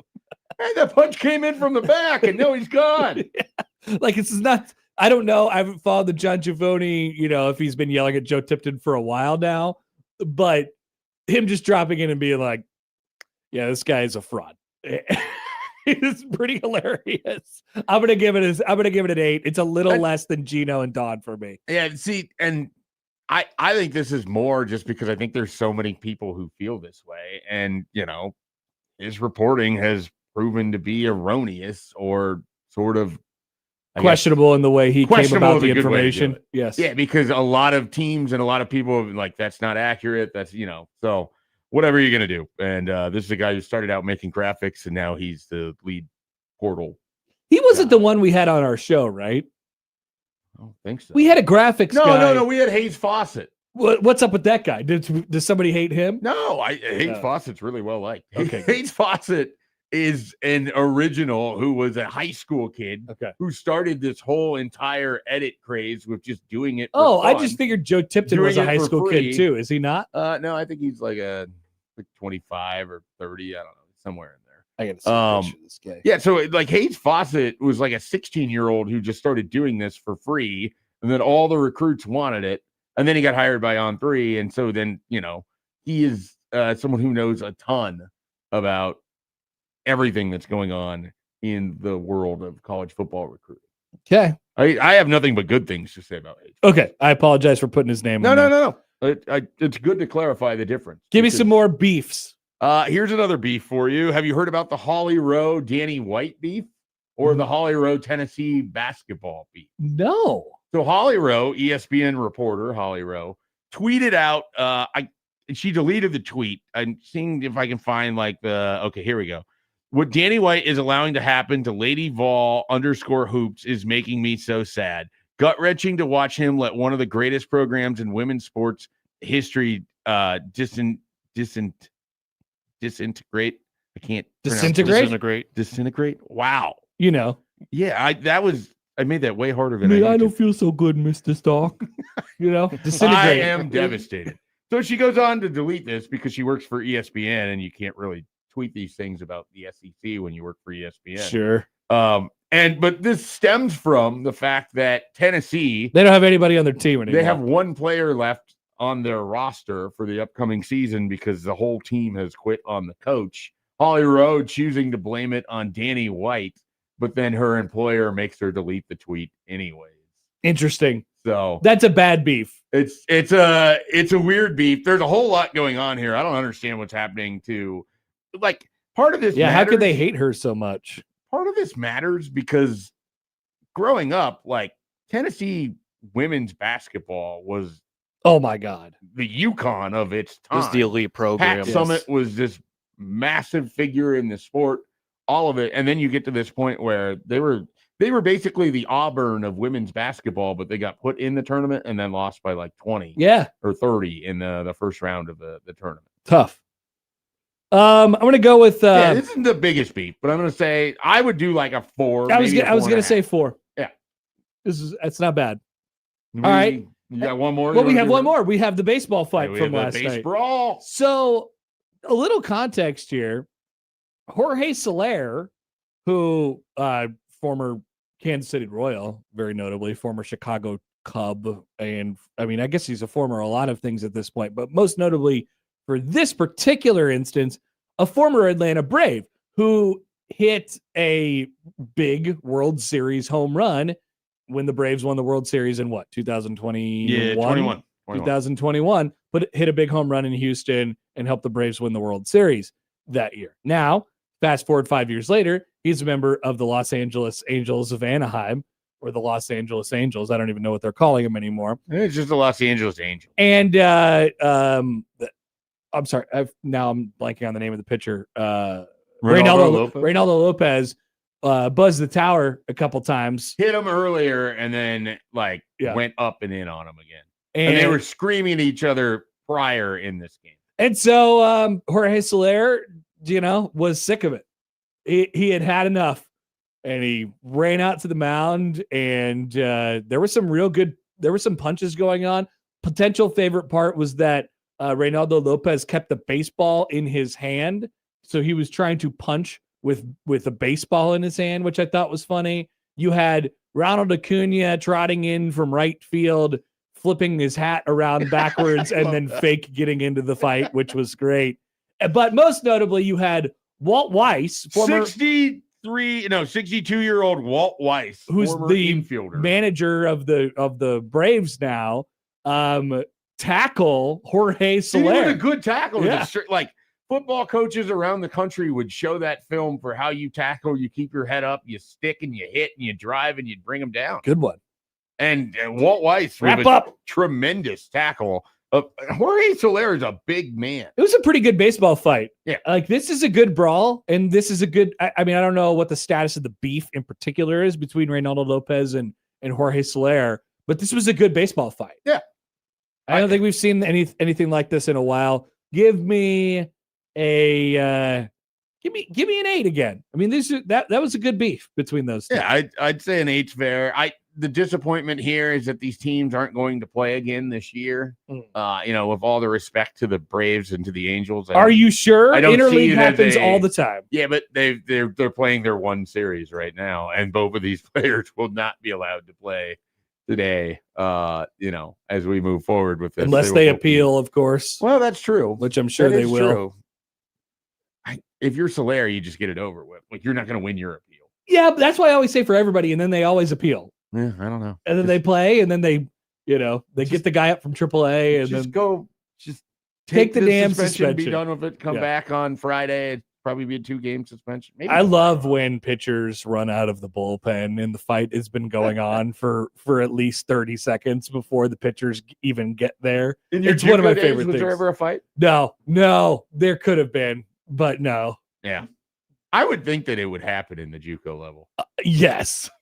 I would definitely think it would happen. Yeah, it gets going down there. I would think it'd be chippy. Like we were talking about Kansas, I would assume it's a little chippy. Oh yeah, you got dudes in the dugout yelling and all sorts of things. A lot of history. Yeah, between the players. Well, a lot of guys scrapping to make it to the next level, and so you get that aspect of it. JUCO baseball, heavy beef. Yeah, JUCO football is the fights and beefs and all of it. Heavy beef is the junior college ranks. All right. Let's take a break. That's our beefs of the week or something like that. We'll workshop that. We'll call it Wednesday beefs. Wednesday beefs. Thank you, Joey. You always keep us on the straight and narrow. But first, we have to hit the headlines. We will do that when we return on Happer and Schaefer on 1620 The Zone.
All right, some ideas on the YouTube.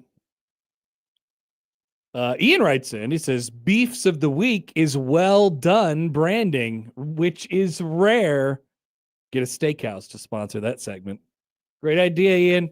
You're full of great ideas. We got another one from Sam that was, you could call it beef. It's what's for breakfast. Beef, it's what's for breakfast. Michael wrote in, idea. get it sponsored by Wendy's. Call it They Got the Beefs.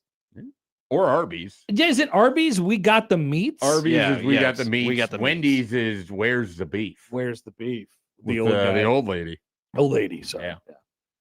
Yeah. So we got options. We got options on this, that's for Get sure. our sales team. Hey, on it. I got a text from Ian last week when I was doing the show in Vegas, and he texted me and he said, "What mic are you using? Because your mic sounds really good." And I go, "Whoa, what a compliment!" That was an incredible compliment, and I'm still thinking about it several days later. He sent something to me when I first started, and it was about the headphones that you had recommended that I get. He's These? like, those are fantastic. Yeah. I was like, this is great. The only reason I have them is because Ian's like, yeah, these are great, Okay, and they yeah. last the test of time. Ian's our technical guy. Then He basically. is. Ian produced our terrific open. Yeah, he really. It's so good. Unbelievable. The stuff. fact that people unsolicited will sing that to me is great. There was people discussing it yesterday at the Masters auction. But now they will never hear the outbed again because we can't play drops or things from the wall. I could play from here when we close out the show. I got it all set up. Oh, look at that, Joey! I got it all set up. Unbelievable. We'll get the Okay. wall fixed. What do we got on the headlines? Okay, the first headline, back in Jersey, a South Jersey hospital employee accused of stealing millions in medical supplies. Millions There's a lot of thieves in back Jersey. in Jersey. When is you were funny. gone, there was a transit employee that was like using his job to buy cell phones and then sell them on the black market. Made 1.3 million. No, they repossessed, or they took cell phones that or lost cell phones and sold it. Interesting. Okay. Headline number 2. Second one, it's kind of a weird headline. This is unheard of. Video shows thieves stealing expensive hockey sticks from Quebec sports store.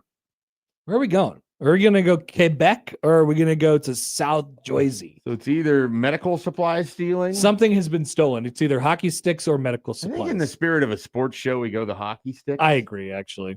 This is unheard of, says someone.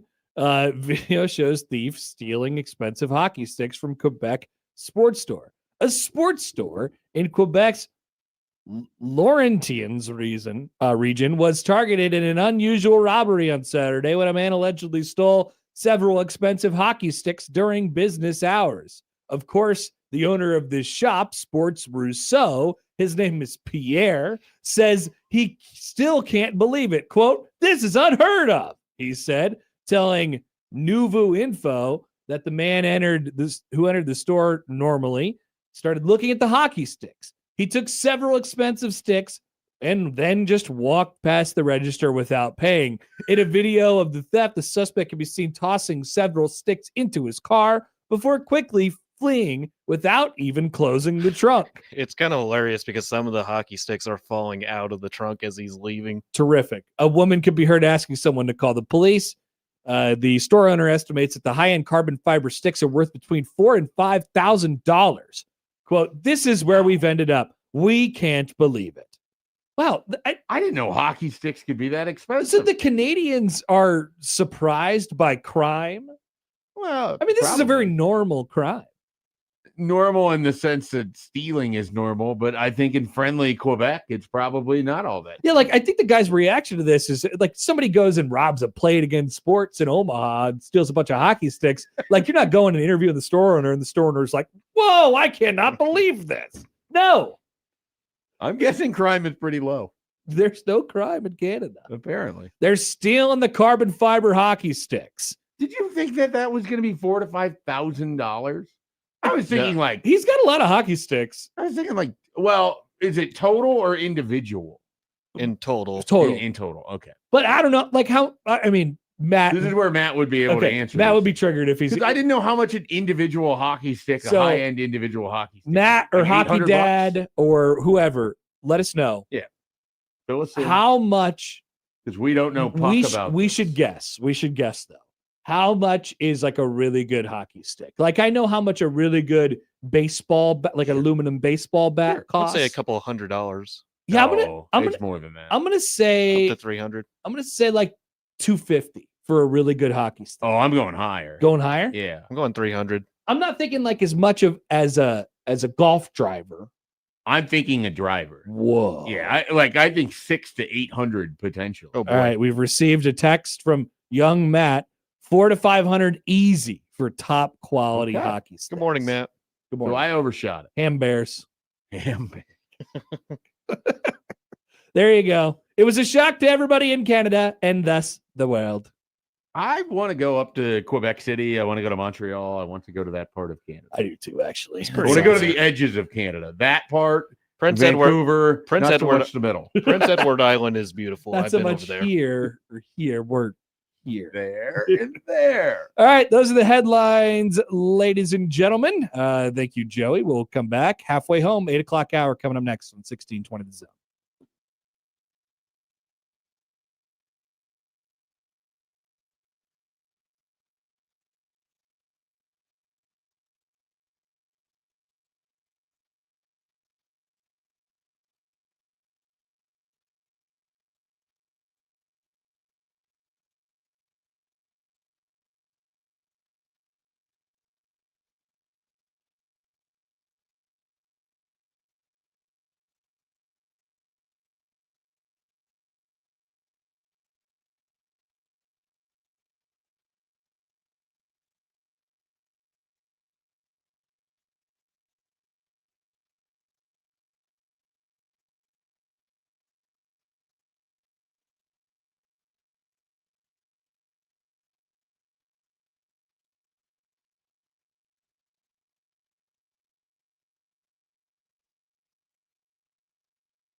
All right, 8 o'clock on a Wednesday. Happer and Schaefer, 1620 The Zone.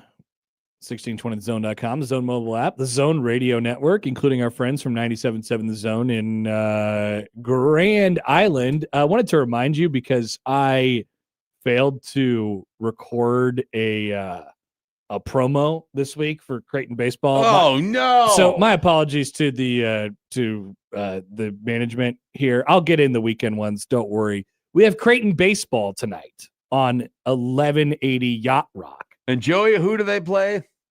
They play North Dakota State. You got it. It's a rematch of a regional game from last year. We've talked about all of the teams that were in the Arkansas regional this morning. That's kind of wild. It will be Gary Sharp on the call on the We know radio this evening on 1180 Yacht Rock. And then if you would like to watch video wise, it'll be myself and John Bishop, as it will be for the remainder of the season on any games that aren't on the actual TV. The dynamic duo. Which I think there's two of them. There are two games that are on the TV. There's like the last Nebraska game, and then one of maybe the Kansas game. Something coming up at the end of the month. Oh, they have Kansas as home games. Yeah, Creighton has Kansas.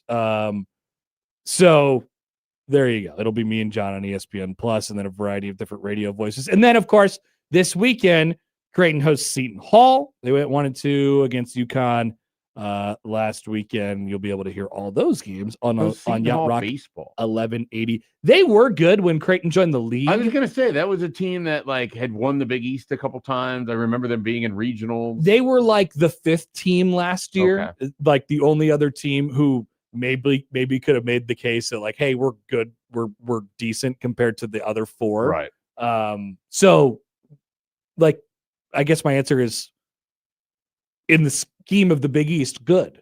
Okay. Who doesn't like? Does every Big East team play baseball? No, Providence does not play baseball. All right. I just feel like there's one in like all of the sort of more northernmost conferences. Does Marquette play baseball? Marquette doesn't play baseball either. Yeah, good so job. There's Joey. 11 teams in the Big East normally. There's 9 in baseball. DePaul. Yeah. DePaul does not play baseball. So who else is in the? Who are we missing? If there's, I think there's only 7 Big East baseball teams. There's only 7. So then there's one 7 more? or 8. Here, let's Check out take the a look. standings. I should How many know teams this. are in the Big East? 11, right? In the basketball conference. Yeah, in the basketball version. I believe there are 11. They play their round robin of a round robin. yeah. Yes. So 8. Well, not a round 8 robin, but 20. They play the home and home of every conference. Correct. So there's a total of 8 schools in the Big East that plays baseball. There you go. No DePaul, no Providence, no Marquette. Yep, that is correct. Got him. I knew that, of course. Seton Hall had a guy last year, Aiden Robbins. He's like in smack dab in the middle of Texas's lineup right now. So that could be the Big East claim to fame. Like they get some dudes and then they end up going to Texas or something like that. And by the time that they're seniors. Now I think there's, like I said, I think there's 4 programs who are kind of trying. Creighton is one of them in Big East baseball who could be like, yeah, we don't want you to do that. Where there's 3 programs who are 3 or 4 programs who are like, yeah, I get it. If you got an opportunity to go to Texas, then fire away. Yeah, that makes sense. Creighton and Seton Hall this weekend at Charles Schwab Field. I haven't checked on the weather yet. But there was a lot of rain forecasted for this week, but I feel like some of that has moved out. Okay. Yeah, even today there was supposed to be more rain, and now it's just looks like it's gonna be a nice day. Friday's looking good. Saturday, it's in and out on the rain. I think during the time when they're supposed to play on Saturday, which is at 2, there should be no rain. And then Sunday afternoon, same thing. So rain should be around before or after baseball. Rain is in the area. Could use the rain. I haven't seen the tarp yet this year. Maybe it's time to take a check at the old tarp. Tarp man might return for 2026. And by the way, speaking of Creighton baseball, we'll talk to pitching coach Billy Mole coming up here about 25 minutes about little baseball. And then, of course, what the series coming up at home in a couple weeks means to him. We'll have more on that in just a little bit. Got an email about Quebec from Terry. All right, yeah. On the Equitable Bank Zone inbox. Terry says, "Hi guys, I'm not surprised to see those Frenchies in Quebec would pull a stunt like that. It would never happen in Alberta, the wannabe 51st state." Thanks, Terry. I love it. Is Alberta? Is Alberta the wannabe the wannabe 51st state, or is it Ontario? No, I think it's either them or Saskatchewan. Saskatchewan wants to be America? I think it's one of I don't know, man. I'd look at Saskatchewan. I'm like, Alberta that's okay. is that where Calgary is at? Calgary, Yeah, Alberta. is. Yeah. Calgary and Edmonton. Yeah, I always thought That's like north of North Dakota. I always thought the 51st state Northwest. was Puerto Rico. So now I'm confused by all. 52nd, 51st, 51A, 51B. But Ontario is like the most American province, right? That's the one with Toronto, right? Correct. Yeah, the one I would have to assume. It's like you drive up there north of Detroit, it's like, oh, this is still America. You know, it's much like it's the most populous area. That's of Canada. the part of Canada that I have been to. Much which like is why I'm not particularly interested in going back. Right. Now, if you went to some Now I've been to Toronto and I would love to go to Toronto, Me but too. Thunder Bay and Sault Ste. Marie, which were the choices of one Jim Schaefer back in the you didn't day. like Hamilton? You go through Hamilton on that stretch there. I don't remember it through as a kid. Go through London. London, Ontario, Canada. We stayed a night in London, Okay. Ontario, Canada one time. We were driving up through that stretch. Stayed over in Welland, Ontario. My sister was in a all-female flight competition back at Ohio State, and Whoa. she flew around cross country from I think Indiana, and they made stops along the way in the Midwest, and then finished it out at Ontario. It was kind of a cool scene. Shout out to Canada. Then went to Niagara Falls. Niagara Falls has it's could better one over of in these- Canada. Could one of these be the city of the day this week? Oh, Has City of the Day gone international? What We did you haven't guys done it do last international. week? We did Orlando. Why? Because the Jags are going to Jaguars. play football games in Orlando Oh. in 2027. Okay. Did you know 70 to 75 million tourists every year in Orlando? That makes You can sense. believe a lot it. of people. Yeah. Because no one else would want to live there. I learned recently via Scott TikTok Frost does. that nice. I learned recently via TikTok that the people from Orlando, the Orlandans, they absolutely hate Disney World, which Oh, makes a lot of sense, but I never heard it really said before. It's like I think Florida people hate everyone Disney. hates Disney World. They get the tax breaks Because people all the look different, at because we say Orlando out loud, and what's the first thing you think of? the Dis- magic. Disney World. Yeah. Penny Hardaway. Orlando Magic. Stan a lot Van of different Gundy. things. Those really cool pinstripe jerseys. Yeah. No, it's probably Disney World. And the Orlandans are like, look, man, I don't have anything to do with that. That's in Winter Park or Why whatever aren't it we is. thinking about the Citrus Bowl? Great question. Why We need not to Scott think about the Frost, Citrus Bowl. Why not Scott? the Frost? head coach of the I college? didn't Who think can about go- UCF at all. Thank God that Frost got what he wanted, because now he could live in Orlando and go Why to aren't we thinking about Publix Mike in Bianchi? peace. But Mike Bianchi, the famous interviewer Is he of Scott still, Frost. Oh, is he yeah. still doing things? Oh, I'm sure. Yeah. I don't see him as much now. He was talking to Frost at like when he got the job again last Okay. year. So yeah, he's back for round 2. Of course he is. He's That back guy. for Frost round 2. What do That we think of? guy. Is Frost going to be okay? Is he going to win? I was asking around to recruiting people last summer, and the general feeling was that what Scott Frost was going to inherit was pretty bad. Pretty rough. And so he was going to have to overhaul, and there was some skepticism because what he inherited the first time was significantly better than where he was going to be at. Remember, they were 2 years removed from going to like the Orange Bowl, Right. when he got And that so job the the- first time. The general feeling was Even though that, they like, went there was a lot of literally winless the year before Yeah. he took the job. locally a lot of enthusiasm about him coming back because he, had done well and all of that, but a much bigger hole to climb out of than what he had previously. Well, he did try to and you're in the Big 12 now, which is a lot different than being in the AAC. rebuild it here. It didn't go particularly Yeah. well. I think he'll be okay. Like I don't know.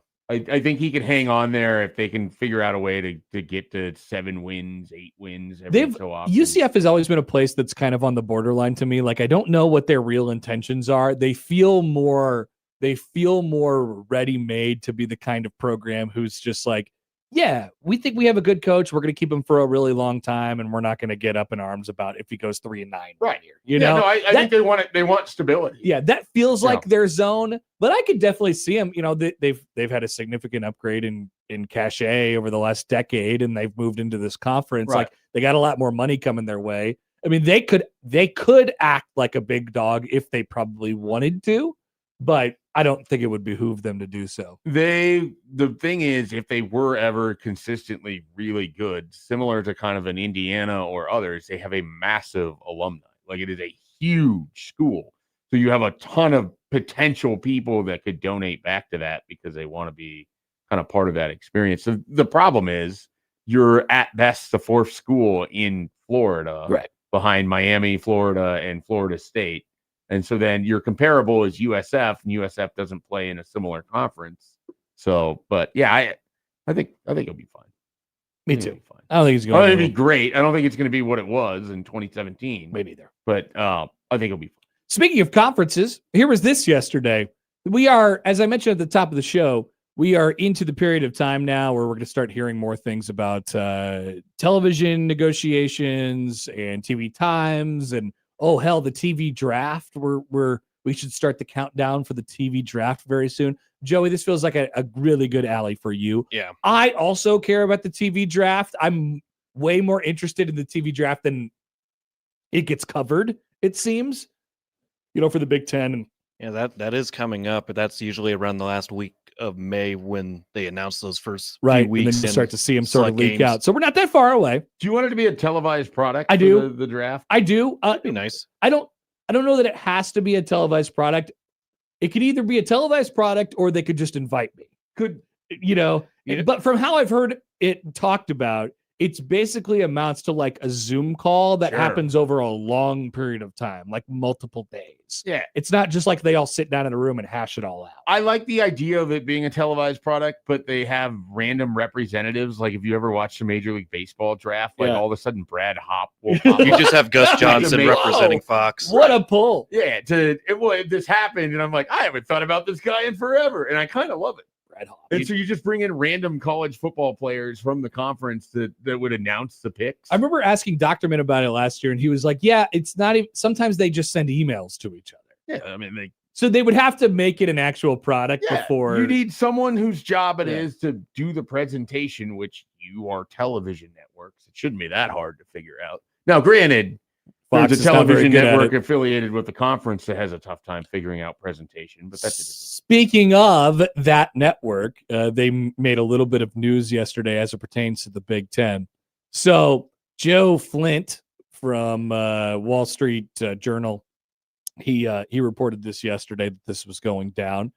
Fox is near a deal to acquire the rights to the 2026 Big Ten championship game from NBC from between $45 and $55 million. NBC had subleased the game from Fox and now is essentially selling it back. So to repeat, Fox had this game, then subleased it off to some of their other, like CBS last year and then NBC this year. Now, I don't know. I can't remember if CBS got the game as it was written in their contract or if they had to sublease it from Fox also. I don't know exactly how that went, but NBC didn't have it in their contract. So they got a game as sort of a gift. Here you go. Buy this game for, I believe it was $75 million.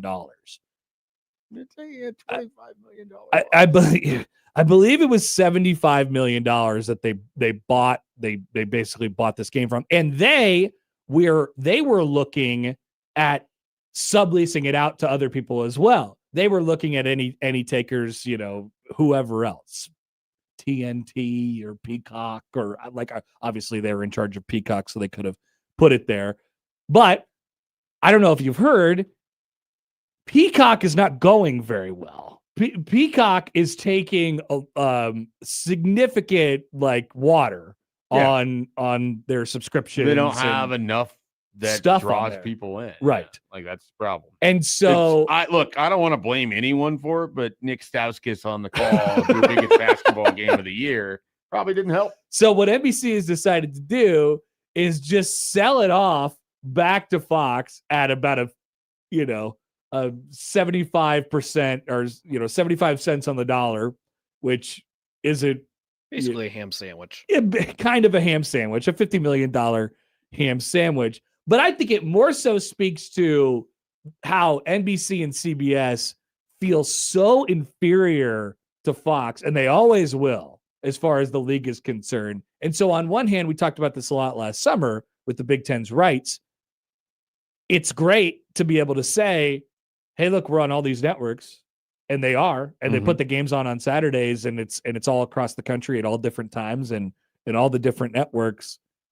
But it's on the other hand, I don't think these networks feel particularly welcome, and they're always in the shadow of the presence of Fox. And I think it's, as a consumer, you don't really get to have you go where the games are. You don't really get to have an opinion on this one way or the other, because it's going to happen no matter what. But as I watched it unfold over the last couple of years now, I really think there's some value of being and taking over one network.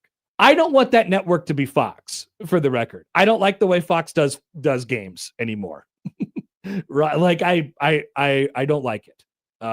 It's then your best hope would be CBS. I mean, those are your options. Now, obviously, this is never going to happen because Fox owns the league. Right. Like Fox owns the Big Ten network, who owns the comp. It's all tied in with each other. So this is never going to happen. But these new networks that have come in feel so inferior to the big dog in the kitchen that this is the way it's going to go. There's going to be stuff like this that keeps happening. It's weird. Yeah, it is weird. The CBS thing, I think, over time could work out just fine. Like that, they do a good game presentation. They need an angle for something into college football. The Big Ten can certainly live in that spot and do well in the afternoon there. It's just going to take a little bit of time to kind of build up. And, you sort of also need the game inventory to work out. Like some of last year, you didn't get a lot of like big games. Like a lot of the best teams outside of Indiana, Oregon sort of avoided each other in that. Yep.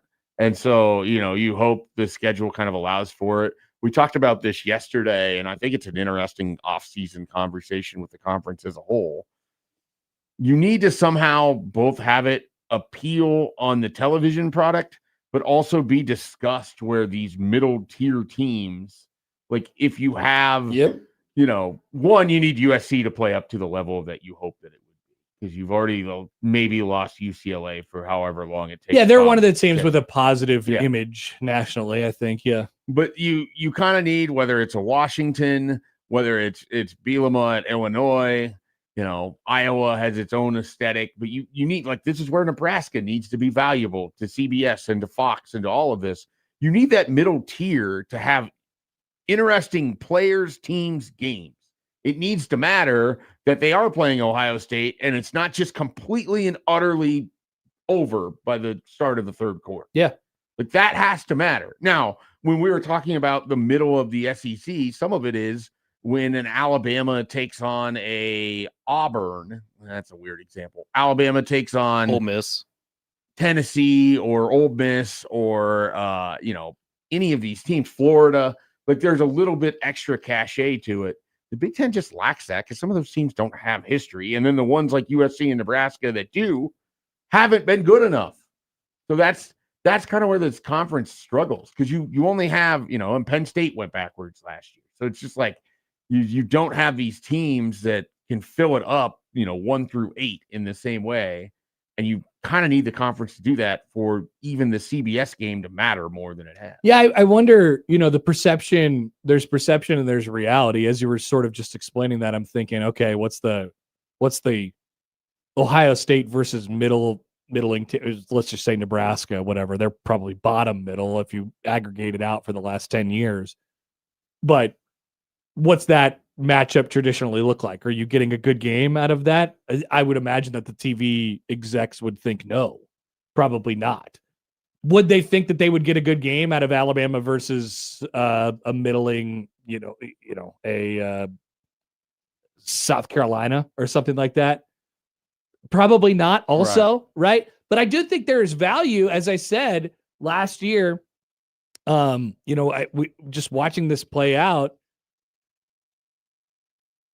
the SEC is on ESPN. They are synonymous Yeah. with each other. They're synonymous with college football. All their Like, those games are the on brands. all their games are on ESPN, and then they get talked about on ESPN because ESPN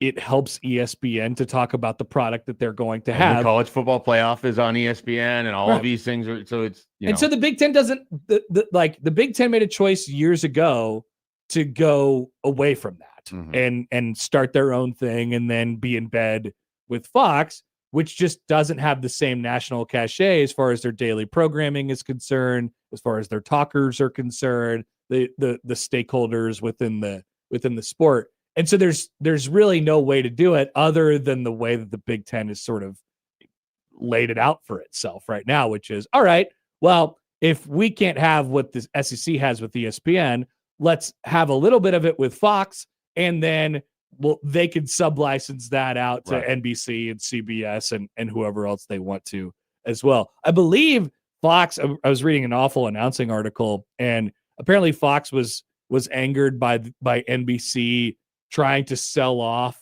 the Big Ten championship game to like streaming components, Right. or so then they just bought it back. Yeah. Bought it back from NBC more than anything just apparently needs money. There's an upside and there's a downside. The point is there's an upside and there's a downside of being so tied to one television network. If it's the right one, it's great. Yeah. If it's I don't even know what the right one is. Well, there isn't. That's the Yeah. thing. You have the second best option. The problem is the best option, it also carries the college football playoff. And it's been what you're, wired to go to. Like, people still watch game day. They value the hell out of the opinion of Kirk Herbstreit on game day. They care what Pat McAfee is saying on game day. Like, these are, even though there's no real reason to, but these are your opinion makers, your opinion shapers of the sport. And they're on game day. They're on ESPN. Like, when's the last time someone came up to you and you're like, man, Urban Meyer made a good point? I know. Urban Meyer on his podcast with When's the last time Mark someone Ingram? came up to you and said Mark Ingram had a full sentence that I agreed with? Yeah. They never have, ever. I like some of Urban Meyer's things that he says. That's yeah. kind of the thing. Yeah. Like, it exists. It's not terrible. Yeah. But nobody's watching it. I know. Nobody cares. I know. So like it's hard to recondition people to go do something else. Like, that's part of the challenge in media. And I've faced this head on, having, and you've faced this head on. You've taken over different time slots and you've had to restart shows. And then you have to recondition people for, I'm not Brett Kane, or I'm not this person, and this isn't my show.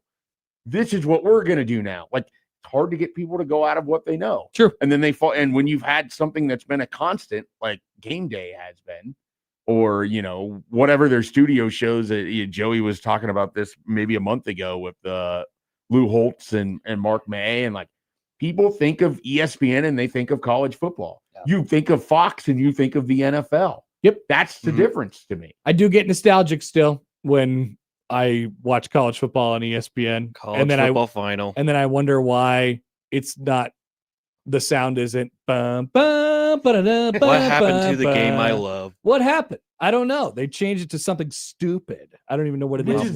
As someone who doesn't. Oh, yeah. Oh, God. Where is it? And the difference for me from you guys, I don't know that I care about the presentation of it as much. Yeah, you really don't. Because for years I was at the literal game, so I don't care. Like, I'm having to retrain my brain of just watching on television more, which means so much awful commentary. Yeah, you're like you're Good, being born Jones in college football Yay. final was You're something being different. born into a Fox world. It's not great. This is not good for you. It's Fox, or even the guys who had the opener of Cincinnati, Nebraska. Oh yeah, were horrific. Roddy Jones. Mark Jones, Roddy This Jones. is a property of which you have before the season starts, and this is what you're giving the people. That's right, Mike. They were awful.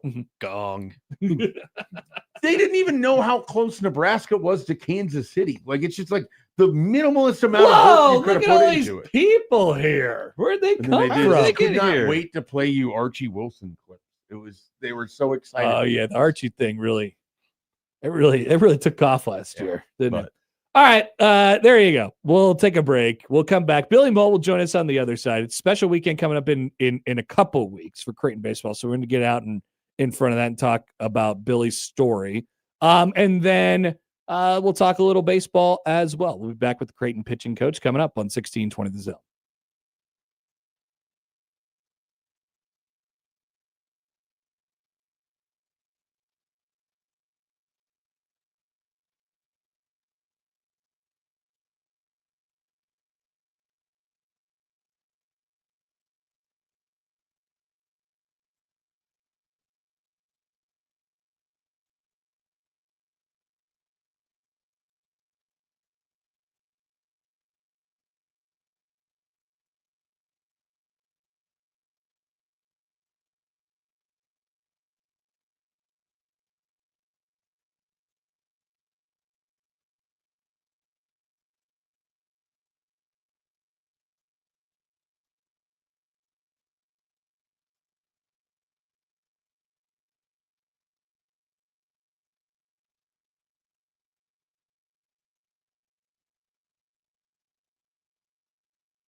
All right, welcome back. Happer Schaefer here on 1620 The Zone, 1620thezone.com, the Zone app, the Zone Radio Network as well. And we're joined now on the Prairie Flower Casino Zone hotline by our good friend, Billy Mole, Creighton pitching coach Billy Mole. Good morning, Billy. How are we?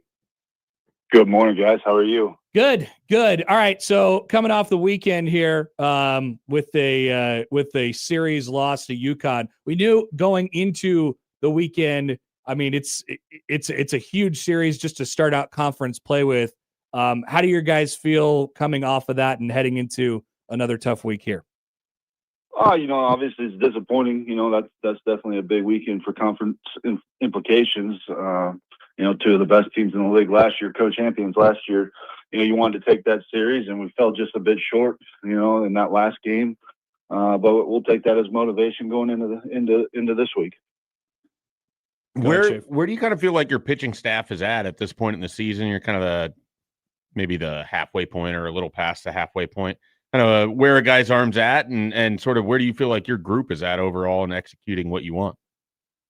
We're not anywhere near where I want it to be. Obviously we're banged up a little bit, not having Wilson Moggers, the Big East freshman of the year last year, available since week 1 this year.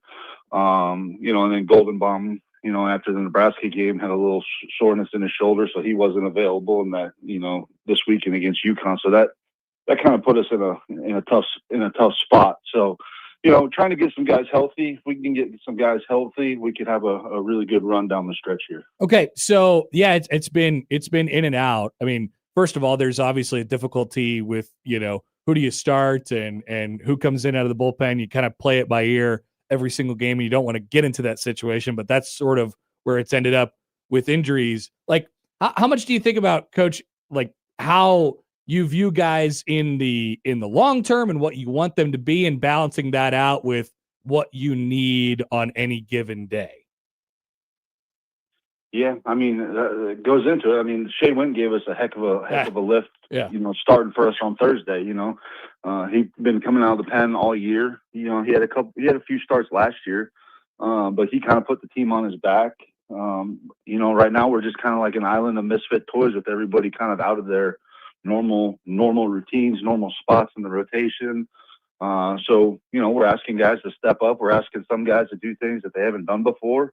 And, sometimes you get a little bit bloody going through that door, but it will pay off as we keep going. A couple young guys coming up. I mean, Jacob Rule, what's he been like this year? And sort of he's got a few, weekend starts underneath his belt now, and got the start, I believe, in that LSU game down there as well. How far have you seen him progress in his first year? I think he's great. I think if he was starting every Tuesday for us, you see a lot of success. We're putting him in that Sunday role, asking him to do a little bit more. The one thing about him, he's super competitive. He throws a ton of strikes. He gets quick outs when he's in the zone. And you got to play good defense behind him because there are a lot of balls in play. But in terms of what you look for in a pitcher, in terms of the competitiveness, the strike throwing ability, for a freshman, it's been pretty incredible to watch. Every pitching coach is always kind of looking for consistency. How do you try to, when your schedule ebbs and flows, and maybe you have one, maybe you have 2 midweek games, and then you have the break between the weekend series? How do you try to find consistency when you kind of have some of these times off? I know you have your bullpens in between, but how do you sort of get these guys to find a little more consistency when there might be some layoff between actual live hitters?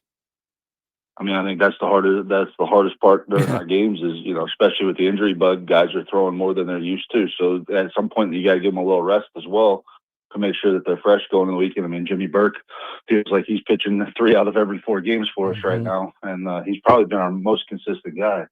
But yeah, I mean, we're constantly working, we're constantly evaluating, constantly teaching. Until we can get some of these guys healthy and guys can get back in their more comfortable roles. I know you're getting close here to getting Wilson Moggers back. Is the plan for him to make an appearance at some point in the next couple weeks here? You'll probably see him this weekend. He threw a live yesterday and looked really good. Looked close to his old self. So, we're trying to see the best way to utilize him this week, and the coaching staff will all get together and kind of talk about that today. But you probably more than likely we'll see him this weekend. You take it slow at first with a guy coming off of missing 6-8 weeks now. Yeah, I mean, he hasn't pitched since opening weekend, Yep. so it's been quite some time. It's been almost 2 months.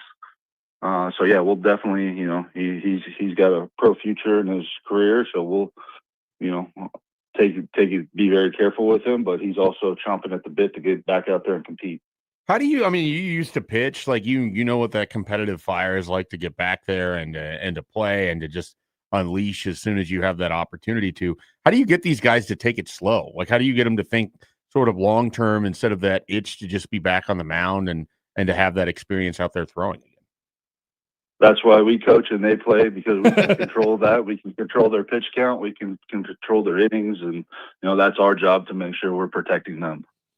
Billy Moll, Creighton's pitching coach, is with us here in Happer, Schaefer on 1620 The Zone, 1620thezone.com. All right, so one of the reasons we wanted to talk to you, Coach, is what's coming up in a couple weekends. Creighton is going to have their now annual Cancer Awareness Day. Creighton baseball. It's on the Sunday against Butler. Remember being there last year? There was a line of, 90% of the team. They got the clippers out. There was probably 4 or 5 barbers who came down with their clippers, and everybody got a buzz cut to sort of show support. Tell us the story of why cancer awareness is so important to you, and why you've brought it along to Creighton. Yeah, so this started. I mean, it really kind of started when I was at Tulane as a volunteer assistant, and our head coach's nephew got brain cancer as a freshman at the University of North Carolina. And that's kind of my first experience with cancer of anybody close to me ever having it. And,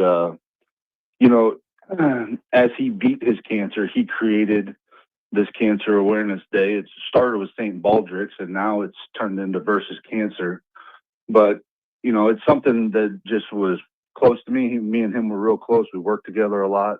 And, so our team started doing that probably in 2012. And then in 2013, my wife, at 28 years old, got diagnosed with cervical cancer. She got diagnosed in August, passed away in March. So it was about 7 months. And I told her towards the end there that I'd do anything I could to help raise awareness and money and whatever it took, so another family didn't have to experience what we went through. So from that day forward, Coach Kingston has allowed me to have this Versus Cancer Day. And as the years have gone on, I mean, the amount of people that have been battling this disease, whether it's my family, whether it's players who have parents or siblings battling it, it's so pronounced in this world right now that it's just something very special, near and dear to my heart, that I think a lot of people can rally around. It's pretty clear. It was pretty clear. I mean, Creighton has a long-standing history and tradition of really coming together for cancer awareness and support for research and things like that with their Pink Out game over the last 15 years plus here.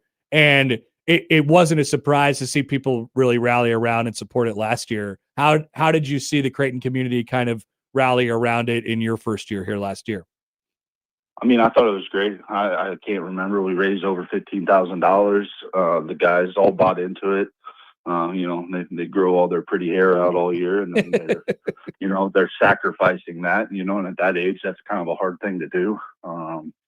But I mean, it was awesome. I mean, the chills you get every time from that weekend, it brings back a lot of memories. It gives me a lot of thanks, things to be thankful for. And, half of the money they raise goes to the Nebraska children. So all those kids that are dealing with this dreaded thing, they're getting some help, whether that money goes to getting them a few PlayStations to make their quality of life better, whether it's a few toys are here for their cancer ward. I think that's where you kind of see the impact is after that event's done, what that money is doing to help, besides the research, but to actually change some of those kids' lives and give them a little peace in their day. I will tell you, I don't know if it'll do anything, but I'd be happy to volunteer for a buzz cut. I mean, I'll be like, I can't grow my hair out enough to really, make the locks fall off over the next couple weeks here. But we can make it a show. oh, we thing could if get you Mike want. Schaefer up there. I can jump in on there you this, go. and Connor and I Bald- combined bald to is give you a beautiful, little. Say it again. I said bald is beautiful. That's what I'm talking about. That's what I'm talking about. That's what I'm bringing to the table. So, yeah, we're really happy to sort of rally around it for a fantastic cause. That is April 26th. That is the Sunday game, the Cancer Awareness Day at Creighton baseball against Butler. You'll have I Stand For cards and the whole thing as well. But before that, more baseball to be played, including tonight.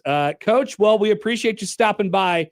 As always, good to do this, and we'll do it again sometime soon. Thanks. Appreciate y'all. Thanks.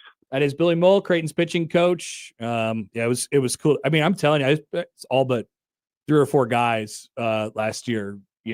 Just got up there on the stool, and That's awesome. everybody zapped them. Right You away. think of it was Chuck Pagano with the Yes. the Colts, and they had the cheerleader that was involved with that. Like That's right. You just see this off and on, and it's a sacrifice. So Definitely a sacrifice. yeah, no, it's a change to go from the For me, not so much. And for you, certainly not so yeah, much. it's like whatever. I'm for happy people to that have their luscious locks and their flowing hair. But maybe my support is best shown with a monetary donation or something like that, not in my hair. I can do both. I remember last year there was something where like they had the clippers, but one of the hairdressers, one of the barbers like backed out late or something like that. So they like get a person in, and like it was somebody on the marketing staff's like just their hairdresser or someone. They came in and they helped, they were fantastic. People just lined up. It was really, really cool. So that is the 26th against Butler, the Cancer Awareness Day. That's following a big weekend of baseball against Butler. Then you have this weekend against Seton Hall, and you have tonight, Wednesday night, against North Dakota State. So that is the upcoming look at Creighton baseball. Let's take a break. We will come back and have more of Happer and Schaefer up next on 1620 The Zone.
All right, stay tuned. In just a couple minutes, you're going to have an opportunity to win Omaha Supernovas tickets coming up for this weekend, Sunday to be exact, the CHI Health Center. I will tell you how you can do that in mere moments. First, Schaefer, we never talked about North Carolina's new head coach, Michael Malone. Michael, don't call me Mike. Michael, don't call me Mike Malone, former NBA champion head coach with my Denver Nuggets. He signed a 6-year, $50 million deal, starting at $7.5 million this season. He gets no less than $6.75 million in rev share money. Remember, that's just rev share money, which, I mean, that's pretty steep in a football world. If we're talking about $22 million total for the athletic department, $7 million for basketball is kind of nuts. Which means Bill gets less money. Which means less money for Bill, yes, and they get a bunch of money from outside sources anyway. $4 million assistant coach pool, and an $8 million buyout for the next year, and then I believe there was another stipulation with this buyout as well. Yes. If North Carolina fires Michael Malone before the end of his contract, it owes him 80% of the remaining money on the deal. So not only does, I mean, it's funny because I don't think Michael Malone, I don't think he was in super high demand, certainly not in the college ranks. Nope. And, it's funny, North Carolina how many places could they have really gone? They weren't going to get any of the top college guys. North Carolina would accept nothing less likely than any of the top college guys. And they go after an NBA champion coach from a couple of years ago who was just sitting there, and they're like, yeah, well, I guess we have to pay you $8 million because that's just what we do. We are North Carolina. Yeah. The whole process of how they got here, and it honestly, it could work out just fine. Like I harbor grudges against Michael Malone for some coaching malpractice while I had bet on the Denver Nuggets. Oh, Schaefer. In the Doug McDermott game. But, when you're up 15 and you only need to win by 4, and then you just keep messing around with your rotations and, have Jokic in there for long stretches of time, how am I going to win my bet? Unbelievable. But, and then Doug's making all these threes and waving to me. I had really good seats. I was like 8 rows. So you went to a Nuggets, and who was Doug on at the time? The Spurs? Is a Nuggets Pacers. Nuggets Pacers 2020. January of 2020. Martin Luther King weekend. You went to a Nuggets Pacers game in 2020 before COVID, and you were like, I can't believe this Michael Malone clown. I was mad. He screwed me up bad. Little did I know that he would both win a title, get fired before the playoffs last year, and then now be North Carolina's basketball coach. It's weird. All, in 2020, those weren't thoughts that I had. I was mostly just like, why isn't he playing their better players? I've seen a lot of people that have, kind of commented on this, that it's destined to fail. And then a lot of the college basketball honks have said, like the field of 68 or whatever of the world, talking about how it's a great hire and there couldn't have been a better hire. There's no better hires than this one. It's crap that they say like that. It's hard for me to tell. I don't know how this goes. Generally, we never really know how any of the coaching hires. He's got it. He's got a kid who plays volleyball in North Carolina, and like I said, I don't know about the motivation to get back into the coaching realm. It's certainly odd the circumstances in which he takes the job. So that is certainly a thing to monitor. The thing about it that's just odd to me, like, I just don't know that North Carolina needs to take this level of risk to get a basketball coach with a name. But where do you go? Because they're not going to accept hiring the coach of Evansville. This is, okay, we can just tie this as we localize everything. This is why when people are like, why couldn't Nebraska have hired Kurt Signetti? And I'm always like, you're why. You're the reason. They can't do it because of you. When North Carolina, if this doesn't work, and it's like, well, I don't understand how this didn't work. They would never hire Kurt Signetti. There's a standard that they've created for themselves where it's like, well, we couldn't hire anybody that possibly doesn't have North Carolina ties. And so they end up hiring someone whose daughter plays volleyball Yeah, at North a Carolina. little loose So they tie can there. basically be like, we still have ties. He's a Carolina man. It's just odd to me because there's still good college coaches that they could have went out and found. I think so too. And it's like, And they shot the moon at Tommy Lloyd. He Right. said no, and that's it. and I don't, And I Dusty don't May. understand it. Apparently Ben McCollum like turned down an Yeah, Bill interview. McCall was just like, don't call me. So, like Dusty May was never going there. I think there's like one job he might go to, and that'd be Indiana. And I don't think now he's going to do Not a that. good spot for I it. think they missed their window. So they can catch him on the other So side. admittedly, it was a tricky spot for them. They Yeah. didn't have to do what they did, but I don't know. I'm fascinated for a variety of different reasons here. Well, it's a 'Cause high I think he's a good profile coach. job. I think he's a good coach. It's a high profile job. He had a ton of success in the NBA. Like Yeah. now the argument there is okay. You have Jokic, you have Murray. They had a good roster. Yeah, So- but they were there for a long time Sure. and built over a long period of time. and I don't know enough about the Nuggets front office to know if they were so heavily involved in selecting and identifying and all of this, or if it was Malone's style, which is what I could tell. Like, and I'm not an NBA guy, but he seemed to sort of have a free flowing offense where, Yeah.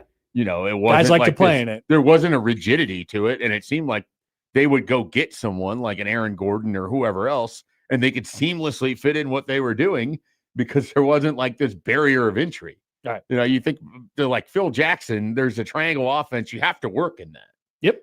Like, There's a not to looseness compare it for sure. Malone to Phil Jackson. Right. All right, let's take a break here. First, I want to do this. If you want to win tickets to the Omaha Supernovas game, 4-pack is on the line. All you have to do is call Joey right now, 402-951-1620, and name a cut of steak. That's it, 402-951-1620. Back after this on The Zone.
All right, congratulations to Matt for calling Joey. Well, actually, our Matt came in and said Porterhouse, but then I said, get out of here, Matt. You can't win. So then a different Matt called in. What as did he was say, supposed to, and he said what? He said filet. He said filet. Okay. And he won 4 tickets to the Supernovas game. Sorry, it was a little quick, and you had to be listening closely to Someone wouldn't stop. I gave them the cue to go to break, but someone just kept talking. Joey, what is the Joey's can you cue give me an is- example? Can you show the camera what you do when It's like a Matumbo finger wag, but it's sideways. It's sideways So- Matumbo. And I have to look between 3 different monitors or whatever. it's like it's Joey's. I'm trying to not get caught. I'm trying to not let it get caught on camera. We will not screw this up. Don't worry. Because you want to know why? Because if we get to the time, you just hit the brake. Just cut us off. Yeah. It's That's over. true. Just cut us off. I like the gradual transition into the commercials. But I do like yeah. Joey putting the pressure on us and saying, all right, wrap it up. Like I said, Wrap it I up. noticed it out of the corner of my eye. I was like, oh, crap. And you hadn't shut me. Because the other thing is I would expect he you knew- to shut me down. Usually when I raise that up, it's around 30 seconds until we have to get out. But he knew that we were going to try and give away those tickets as well, so he did it a little early. Yeah. And that's why Joey keeps us all usually on track. about 45 seconds before we hit. Terrific. Just to give you time. Are we interested in any way too early basketball rankings? Yes. Did we get an early bracketology from Joe Lenardi? I was looking for that right after the Michigan UConn Oh game. my God, did we really? I was wondering because I think he usually does that right after the season ends. Okay, let me check. I have to take a look. I don't think there's one. I do have one from ESPN if you're interested. A bracketology? No. A way too early. Okay, so I know ESPN has one. I think The Athletic has one, and I'm pretty sure CBS has one. All right. So was there any offense taken to the way too early polls? We talked about this briefly before the show started this morning, and somebody in this room was confused as to where Iowa was located. The Athletic one, I'll have to pull this up because I don't have the story right in front of me. I'll grab it. They have them at number 11, which seems really high for a team that's losing I don't know, 40% of its. Well, they are losing Bennett production. Stearns. Yeah. That's one player. Yeah. That doesn't seem like the sort of thing that you just make up when he enhances everything else around you very easily. Iowa, number 11, according to The Athletic. CJ Moore. Here's who they have for their starters for next year. Portal, TBD, Cale Combs, Tate Sage, Cooper Koch, and Portal TBD.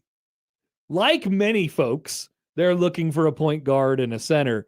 It says the big question here is how will Iowa replace Bennett Sturtz? Sturtz was all everything for the Hawkeyes, and Coach Ben McCollum asks a lot of his lead guard. McCollum also needs to find an anchor in the post to give him size that allows Iowa to be able to match up better with teams like Michigan and Illinois in the Big Ten. What's to love here is the positional size in the wing with Sage and Koch. And then, of course, the roster continuity and McCollum himself, which that would be my reason. Yeah, no. I'd be like, hey, man, you put him wherever you want. Like, I am arrow up on Iowa. This isn't they're going to fall back out of being in the tournament and be what they were in 2025. This is more of a 11th is really high when they lost the literal best player and largest piece of their team. And 2 of the starters you're projecting, you don't know who they are yet. Yep. The coach is great. It doesn't mean that they're going to be a top 12 team in basketball. Like that's where I was like, whoa, like there's projecting. And then there's that here. Did you see who his number 1 was On the Athletic or on the Athletic? Illinois? Yeah. Huh. So there's They some got interesting ones bitches all in over here. the floor. The ESPN one is much more like traditional. And this is, I give him credit. Like I appreciate it. CJ Moore took some shots here. I like it. Yeah, so he has for Illinois starting 5, Portal TBD, Jake Davis, Stojakovic, Mirkovic, and Ivasic. You think all those guys come back? You think all the Vitches come back? I don't know. I part of it is, can they get more money in another country? I don't think any of them. Mirkovic is an NBA guy to me. but I don't know that he's an NBA guy like right now. I think he could come back, play his way into being a first-round guy, go from there. Mirkovic is in all, like, I really hope he stays exactly where he is, because the more comfortable he gets, the more I want to hear him talk. He is an incredible interview. I just think he's like good. I think he's a really good basketball player. Me too. He's got that weird sort of tweener body where he kind of plays like a small forward, but he's got the bulky 6'8". This is a it's more of a body profile. He's going to make a comp. The body profile sometimes gives me Zach Randolph-esque vibes. Oh. He doesn't play like that Sure. necessarily. Yeah. But it's that sort of physical bulk, but he moves pretty well. He shoots pretty well. He does everything pretty well. Like, I think Mirkovic is a really good player. Yeah. Like, really good. He had, so the Athletic had Nebraska at 10, by the way. Their starting 5, Portal TBD, Price Sanford, Braden Frager, Berkay Buchtengel with his new tattoo, and Portal TBD. Did you see Berkay's tattoo? I did. 28-7. 28-7. That's an aggressive ranking for Nebraska as well. Number 10. So ESPN had Nebraska at number 18. Yeah. That's ESPN had Nebraska at number 18. And I always like looking at these because it tells you who kind of knows what they're like, how much research is really going into these. All right. So Nebraska's projected starting lineup in the absence of Portal TBD, which I think that is the right way to do it, by the way. Our colleague John Bishop he was tweeting yesterday about how dumb these are. They're very dumb. And I get it. They're all it's very also dumb. content to pursue. So I also understand why they exist. So I would prefer, if you were going to do projected starting lineups, you would do Portal You leave the TBD spot. because that is more than likely what it's going to be. If you are beholden to the players that are actually on the roster right now, it looks a little bit like this. Projected starting lineup for Nebraska from ESPN: Cale Jacobson, possible Braden Frager, Price Sanford, Berkay Buchtengel, Ugnies Jerajuvius. Seems unlikely. Mr. Oogie himself. If he comes back, great. I just don't know that Nebraska can bank on him. Like You're not they banking still on need to go get another front court. Oogie Boboogie Banana Fana Fofoogie. No one's ever referred to him like that. That's what I'm doing. John Rothstein put out his 45 yesterday. Oh, I missed this. So he has Nebraska at 22. Here's what he says for Nebraska's starting 5. Connor Essegian at the point. All right. You sound interested. Price Sanford, At the point? Braden Frager, Berkay Buchtengel, and Oogie Boboogie Banana Fana Fofoogie. I kind of now want him to come back. So this is the thing you have With to the do. projected bench of Rice, Lanier, and Cale Jacobson. Yeah. They're going to get some portal guys, and this will make a lot Definitely more gonna sense. get some portal. This will make a lot more sense. Mr. Rothstein also had Creighton in his top 45. Okay. At 41. All right. And it's already wrong. Here it is. Projected starting 5. Ty Davis. Out. Which there was really no world where Ty Davis was going to be the starting point guard next year anyway. More likely than Connor Essegian? Yes. Great question. Who was more likely to be the starting point guard at their school next year? Ty Davis or Connor Essegian? While acknowledging that neither They're was very, likely at all. very unlikely for both of them. Yeah. It's Essegian is probably less likely to be the starting point. It's a degree like at of least Ty difference. Davis has played point. Yeah, that's what I'm kind of getting at. It's like, I've never looked at his position before in my life. Nope. Austin Swartz, Jason Green, Jackson McAndrew, and Isaac Trout, which would be a hilariously weird lineup as far as 3 through 5 goes, with Green, who played center all year, acting as a center, and then Trout as the 5, even though he kind of was at times, I suppose, this year, and then McAndrew as a 4, kind of, whatever that is as well. Projected bench. He has a large projected bench. Okay. Blake Harper, Fedor Zugic, Hudson Greer, Shane Thomas, Liam McChesney, Karam Conan, Cottrell Harmon. That's literally They're all everybody. coming back. They're all coming back. He's projecting no one to leave, everyone to stay, even though that has already been deemed incorrect by the fact that Ty Davis is in the portal. I don't know if we'll have to discuss this over Peroni's when he comes to town. I'm not sure on this one here. Hey, Rothstein. Thank you for the Peroni. What's up with your starting five, your projected starting five? Connor Artesian has never played point guard in his life. Do you think he'll get Connor a Shirley Temple because he won't drink the? Oh, that's right. He gave up his. Will former player Sam Hoiberg show up to get the Peroni? These are the things I want to know now. Great question. Will the former players be there to celebrate? Probably. You would think. Do you think Sam will show up and grab a Peroni? Yeah, I hope he does. Sam seems like a Peroni guy. I don't know if he's a Peroni guy. I bet he is. He's admitted to being a beer guy. So yeah, I think he'll drink the Peroni. I didn't know I was a Peroni guy until you brought some Peronis over, and I like them. I'm in on Peroni. Maybe Peroni is the official beer of the Big East, and so you get a little Big East flavor in Lincoln. See, I have never heard anyone order a Peroni. I don't know it's that a terrific dinner beer. Yeah, no, this is just not a thing that I'm accustomed to here in the simple Midwest. As if Omaha isn't a part of the simple Midwest. That's a new one for me. Like, it's part of the Big East. I've been in Omaha now. I've been out. I've never seen anyone get a Peroni. Oh, they got to go to there's a couple places Is there in town. a bar that specializes in Peronis? No, but there's a couple places in town that have Peroni on tap. Yeah. Okay. Yeah, there's a few out there. A lot of good Italian restaurants here. Okay. We should have had someone call in and name a pasta. We could do that. We could do that next Joe, time. you want to give away some more Supernovas tickets? Let's give away some tickets for tomorrow. Let's give away tomorrow's tickets. Call in right now and name a pasta noodle to Joey, 402-951-1620. I'm not kidding. And you win 4 tickets to the Supernovas game on Sunday by naming a pasta noodle. Power rankings with tiers, pasta noodles. Great idea. Do we have next week already locked in then? Great idea. Yeah, let's do that. Like, we have to remember it. So, Joey, I'm dead serious. You have to answer this phone now. 402-951-1620. Call Joey.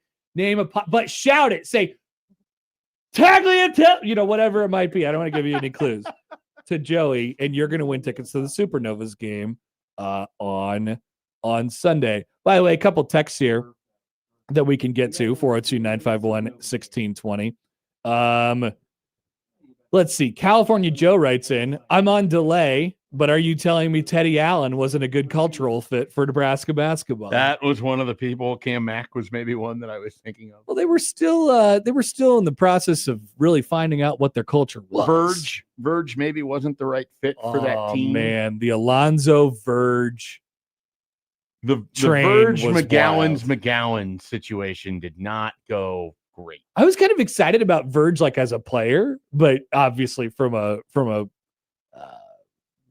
mental, a behavioral standpoint, it didn't really work out. My favorite thing about Verge has almost nothing to do with like him, I guess, in a way, but so Nebraska gets him, and I'm talking with Mike Sauter, and his brother is connected in the coaching world because he's a former college basketball coach, and so he's got all these connections.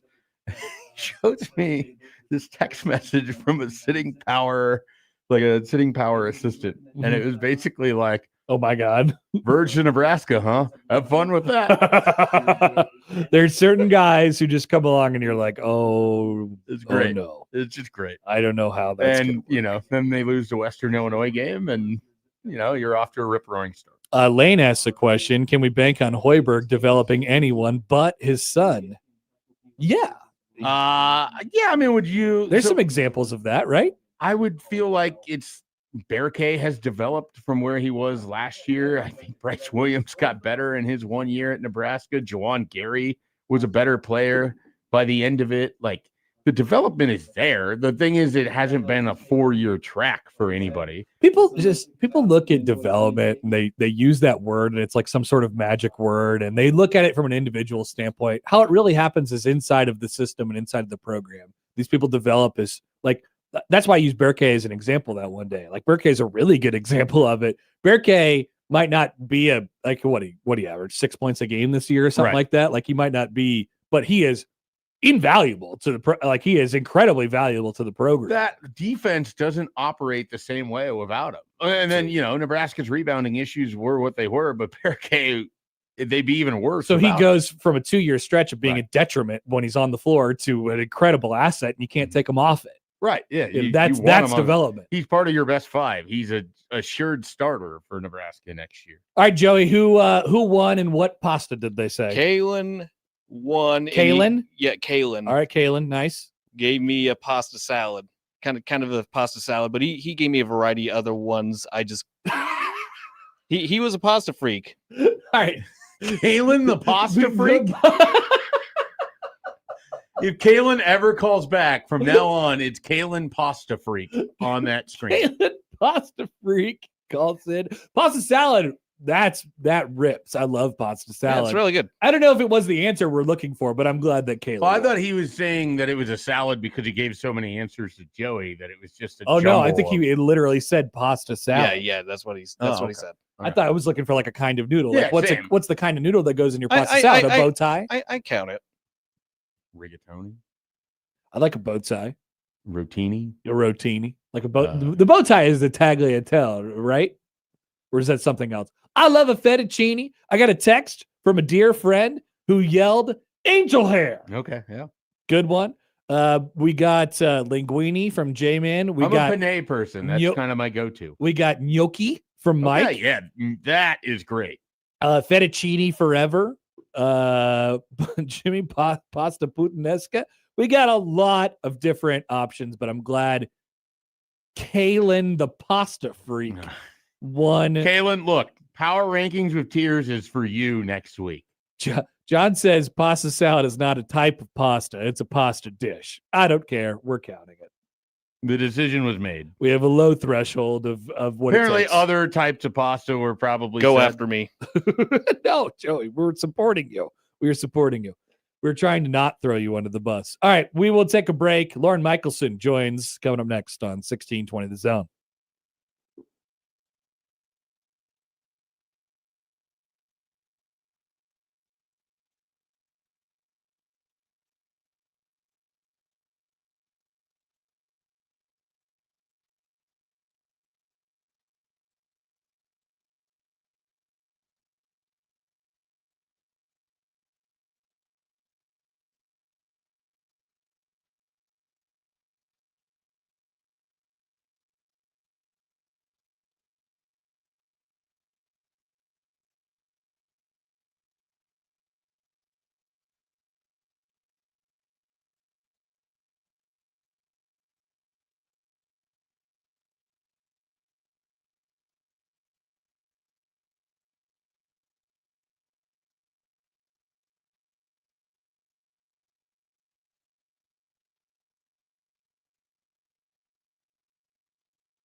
Man, you want to talk about a segment that's not going to age very well? Let's flash you back to 7 minutes ago when we were talking about Berkay Buchtengel being like a heart and soul culture team guy. Fast forward, Berkay Buchtengel has entered the NCAA transfer portal. It's fluid. It's a very fluid situation. That's incredible. Somebody get Jonathan Smith on the horn so we can talk about the fluid nature of all of this and the fluidity of all of it. But yeah, that's kind of wild. And so that sets the table for our next guest. Lauren Michelson from KTV joins us now on the Prairie Flower Casino Zone Hotline. Good morning, Lauren. Good morning, you guys. How about that for a bomb? Never a dull day. Bomb. I figured if he gets the 28-7 tattoo, that's as good as an announcement of I'm staying. I just looked up his Instagram. He's posting about the tattoo. He still has his NIL Nebraska link in his bio. He's getting tagged in all his former, I guess now teammate stuff. Like he would have been one of the last guys I'd assume would enter.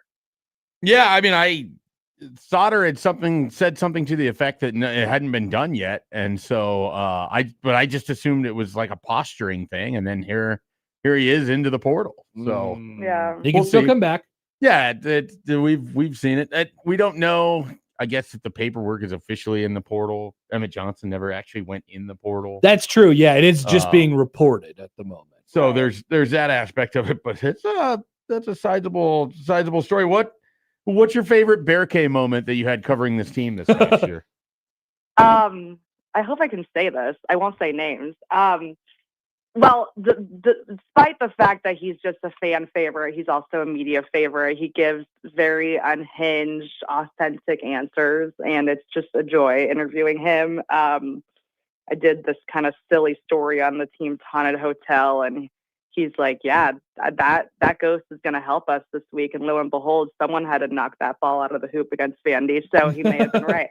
But no, amid a very emotional locker room after Nebraska's lost to Iowa in the Sweet 16, there was a reporter laughing in the locker room very inappropriately about, I think, something he was hearing from next door, some music, and Berkay, mid-interview with me, turned to him and was like, yo, stop yelling or stop laughing. And just didn't care, like was very serious, like shared what he was feeling. And then about a minute later apologized and was like, I'm so sorry. But I mean, he speaks his mind, which I love the authenticity. Me too. I like the drinking and the no drinking and driving promo that he did. I thought that was really good. Yeah. And then as I was saying to Schaefer during the break, the clip that went out during basketball season, I think it was from one of Connor Essegian's TikToks or something like that, where Sam Hoiberg did his impression of Berkay. It was like Turkish Sam Hoiberg, which I thought was great. So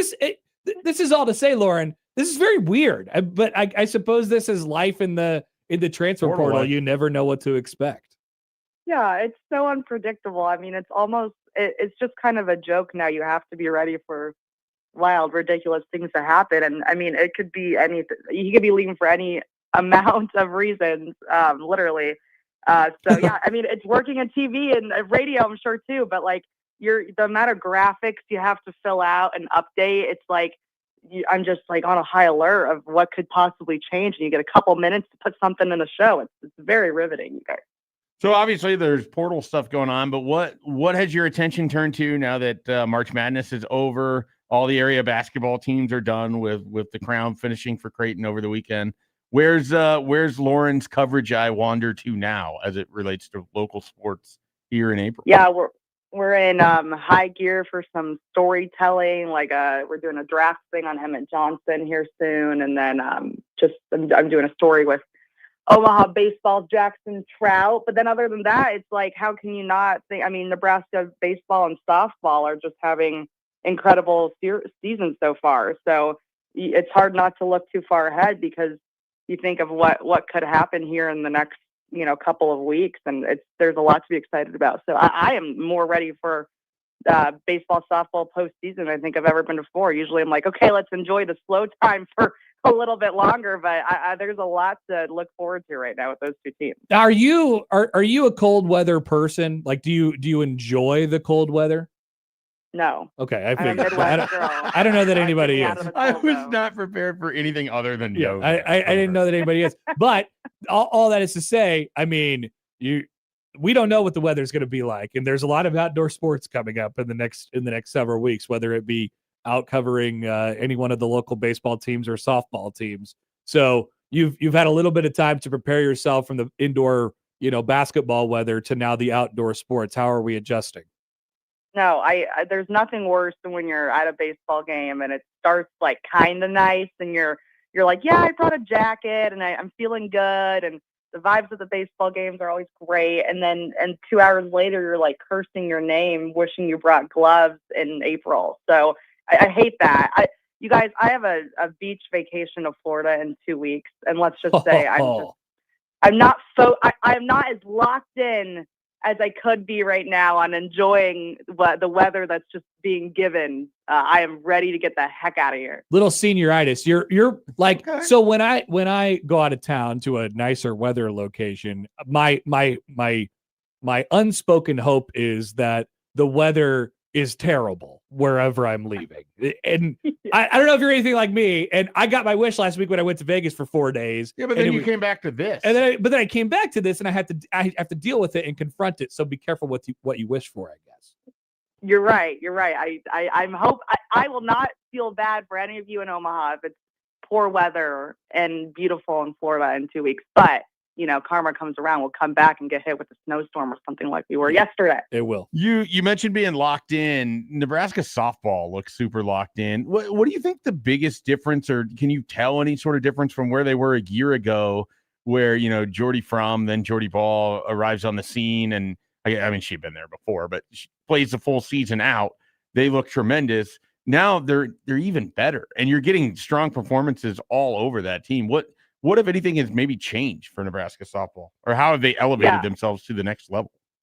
Yeah, I think you hit the nail on the head. Like for the last couple of years, you had like individual role players be so excellent in their just in their roles, but this year it's like their entire team is stacked with players top to bottom on both sides. And I think really the difference this season is I think they lead the Big Ten and with like a 97 7 fielding percentage. I just talked about it the other day.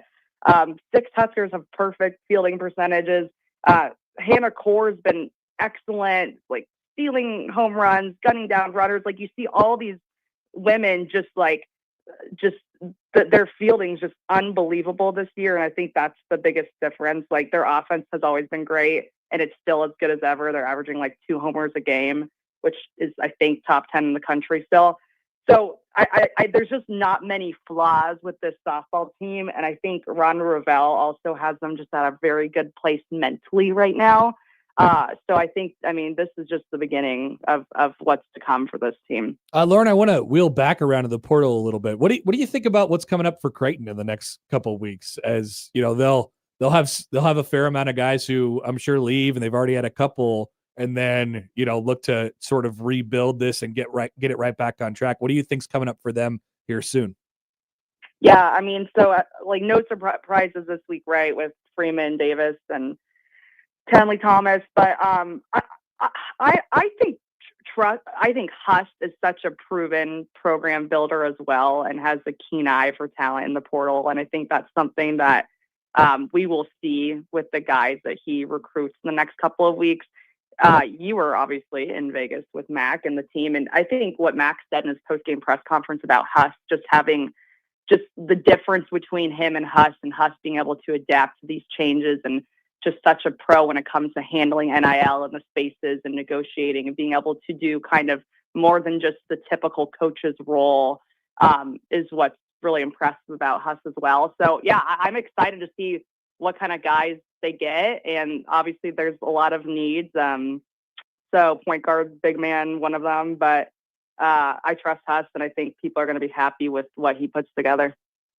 Lauren, I am on a quest to ask every guest this week that covers Nebraska football at least one football question, and so what I'm throwing to you, yeah, exactly, you get to think about football right now. How great is that? What I'm throwing to you. what position group are you, coming out of the spring, and maybe it wasn't one that you were thinking about before, or maybe it's one that you've just been thinking about a lot. What position group would you say you're most excited to sort of see in action by the time we get to next September because of either what they have in it or curiosities you have of how they might play?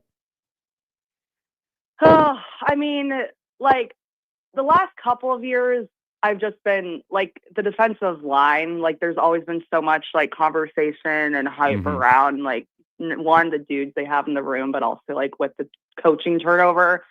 And I mean, it just starts up front, and that's such a need. So like, that's naturally something I'll always go to, and I think they have a lot to be excited about with even size alone in that room this year. But then naturally, you also look at running back. Like, it's just so hard to replace what Emma Johnson did. And they didn't really attack the portal in that sense with guys, and they're leaning on a lot of younger players, some older, but who's going to be that number one guy? And there's options, but I think it'll be fun to see kind of how that progresses over the off season. And I don't feel like negative about it. I think it's in a good place, but I think there will be a lot to watch in that sense as well. Okay, I'm going on a quest as well. Oh, we got dueling quests. I'm starting on a quest. Dueling quests with guests. I'm starting on a quest right now, and it's starting with you, Lauren, because it came up in our last segment. What is your favorite pasta dish? Okay, pasta-based dish. I like it. Oh, okay. My family's Italian, so my dad makes unbelievable pasta dishes. Did he make his own noodles? He will sometimes make his own noodles. That is such a labor intensive. What a flex. Market. Yeah, definitely. Yeah, he's cooler than me for sure. But he makes a homemade like linguine and clams, which sounds so like I would never order that anywhere. Happer's so jealous right now. I love it. But it's delicious and light and good. And he also just makes homemade pasta with red sauce, and the meatballs are like the size of a softball stuffed with like Parmesan cheese, and it's just delicious. So Elite. I gotta get home soon, apparently. Yeah, I think so. Or he comes up here, we bring him into the studio. Yeah, he could just make noodles as we do the show. That is a dream scenario. Someone needs to bring us in for pasta making while we do radio. Whoa. Great idea. I'd watch that. Yeah, Lauren, you can come along. Definitely. This is great. We'll do it on Wednesday. All right. Well, we appreciate it, and we're counting down the days like you to the beach vacation in a couple of weeks. Thank you, guys. Great talking with you. As always, Lauren Michelson from KETV. Love the Italian parents, the Italian linguine background. and clams, pasta, red sauce, So the giant meatball. I have an infamous stuffed meatball. I have an infamous linguine and clams story. Is it a good linguine and clam? No, I don't think so. It's not. I don't think people have a lot of good linguine and clam stories. So it's tremendous. I love the meal. Sure. But we went to the East Coast, and we were coming back. We rented a car and drove out there.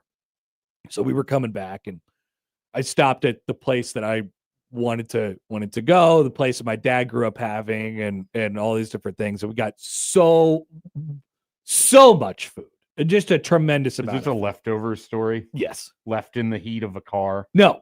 So I took the proper precautions. Of course, I'm not going to travel without an ice-filled cooler. Of course. Why would I ever do that? I am me. I'm not going to travel without an ice-filled cooler. So I did. And I figured, let's just see how far we can make it with the full tin of linguine and clams in the ice-filled cooler as we drive 20 hours across the country. Did I try it when I got home? Yes. I did.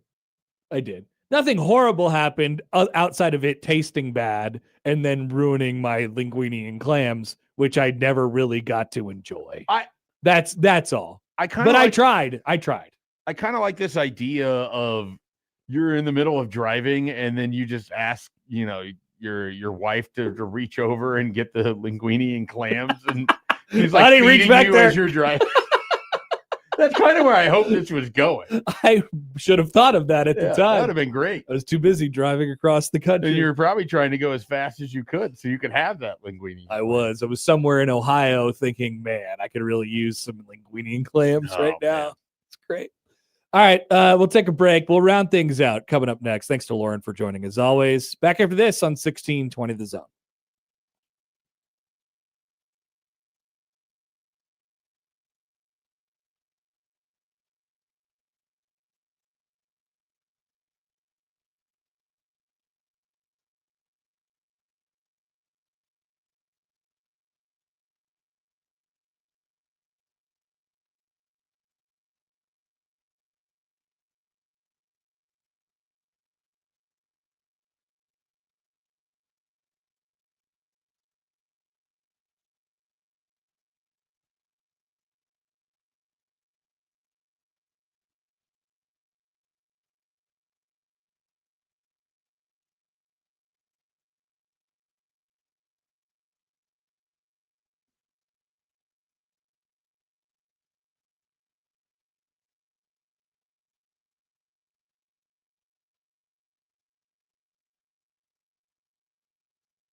You know, I thought I wouldn't have to hear from Ross Dellinger for a while, but What are you kidding? Like, it's like every other week you're getting I a big know. story from Ross Dellinger, whether you want it or not. and most of it is about stupid rules and things of that nature that never happen.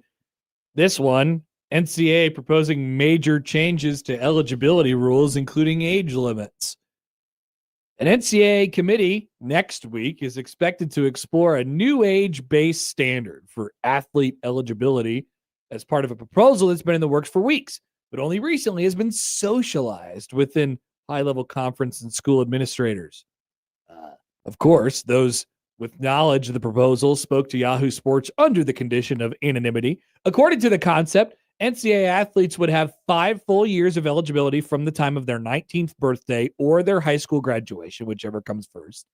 No waiver requests, no red shirts, no exceptions. They should put that on a sign, like no shoes, no shirt, no problem, or no shoes. No waivers, no waivers, no red shirts, no exceptions. Yeah, I like that. No service. I like that. No It's a great shirt. service will be permitted, except for a small group of outliers. Doors open. Which would be, for example, those on maternity leave, Okay. or military service, Okay. or religious missions. Okay. Shout out to If BYU's those are the new carve-outs, edge. that's really hard to find your way in there. Members of the Division I cabinet are expected to review the proposal at their meeting next week. While a timeline for approval remains unclear, it is likely weeks or months away. The legislation is considered an urgent matter with potential implementation as soon as this coming academic year. So it would This be a is 5 thing for where 5. it would start with the 2026 Correct. class. 2026, 2027. Yeah. Everybody. Nobody get grandfathered in. Well, that I don't know. I guess. I wonder if there's anything about that in this story. I'm not 100% sure on that, but I guess that would be the way to do it. Yeah. The question, the one area of interest to me would be, like, it says high school graduation, but if you go from high school to a prep school, like the sort of in between school, the St. Thomas Moores, the Sunrise Academies, you could sort of call them finishing schools. Yep. How does that work in terms of, so do you go to the 19th birthday then on that, even though you've graduated, even graduation comes first? Because like a lot of guys end up for 1 year. It's a good question. That's sort of the one thing that pops out to me. The post-grad year. Right. Because that's like an Alante Brown, or there's a lot of basketball players. It's probably more of a basketball thing. Yeah, there's all those basketball academies Right. that are out there. A lot of guys have moved more toward going there for their senior years. There has been a shift in that regard. There's not Definitely true. there's not as many like taking the gap year things anymore. Well, it used to be like you could get your academics in better shape by doing that. Yep. Which had more to do than they weren't basketball. But then, of course, out popped all these basketball and football academies where you go there for a year post grad, and you're in better position because they have all the access to the coaches and things like that. Under current NCAA rules, athletes are granted 4 seasons over 5, with the option to regain a season of eligibility through a red shirt or a waiver request. While the new policy would grant athletes a 5th season of eligibility, the proposal sets a starting date of the 5-year clock, either age 19 or high school graduation. Most notably, as currently written, the proposal eliminates the ability for athletes to regain seasons of eligibility through red shirts or waivers, which have undoubtedly complicated the eligibility system and resulted in many of the organization's legal entanglements. I was in an entanglement. Who said that one time? Will Smith's wife. She was in Jada? She was in an entanglement. Is this what led to Chris Rock getting slapped, basically? I believe so. Yeah. I'm pretty sure it was. So the no more more than an entanglement for most people. The exciting thing is here, if you're doing no more waivers, if you're doing 5 for 5, this effectively eliminates a lot of the courts. This is what I want. The courts are gone. I want the basketball court, not the courthouse. Yeah. And so if we can get away from that, great. 5 seasons of eligibility, great. Everybody on the same page with it, great. Yeah. Carve outs for 3 very specific exceptions, great. Also, no more 27-year-olds. Great.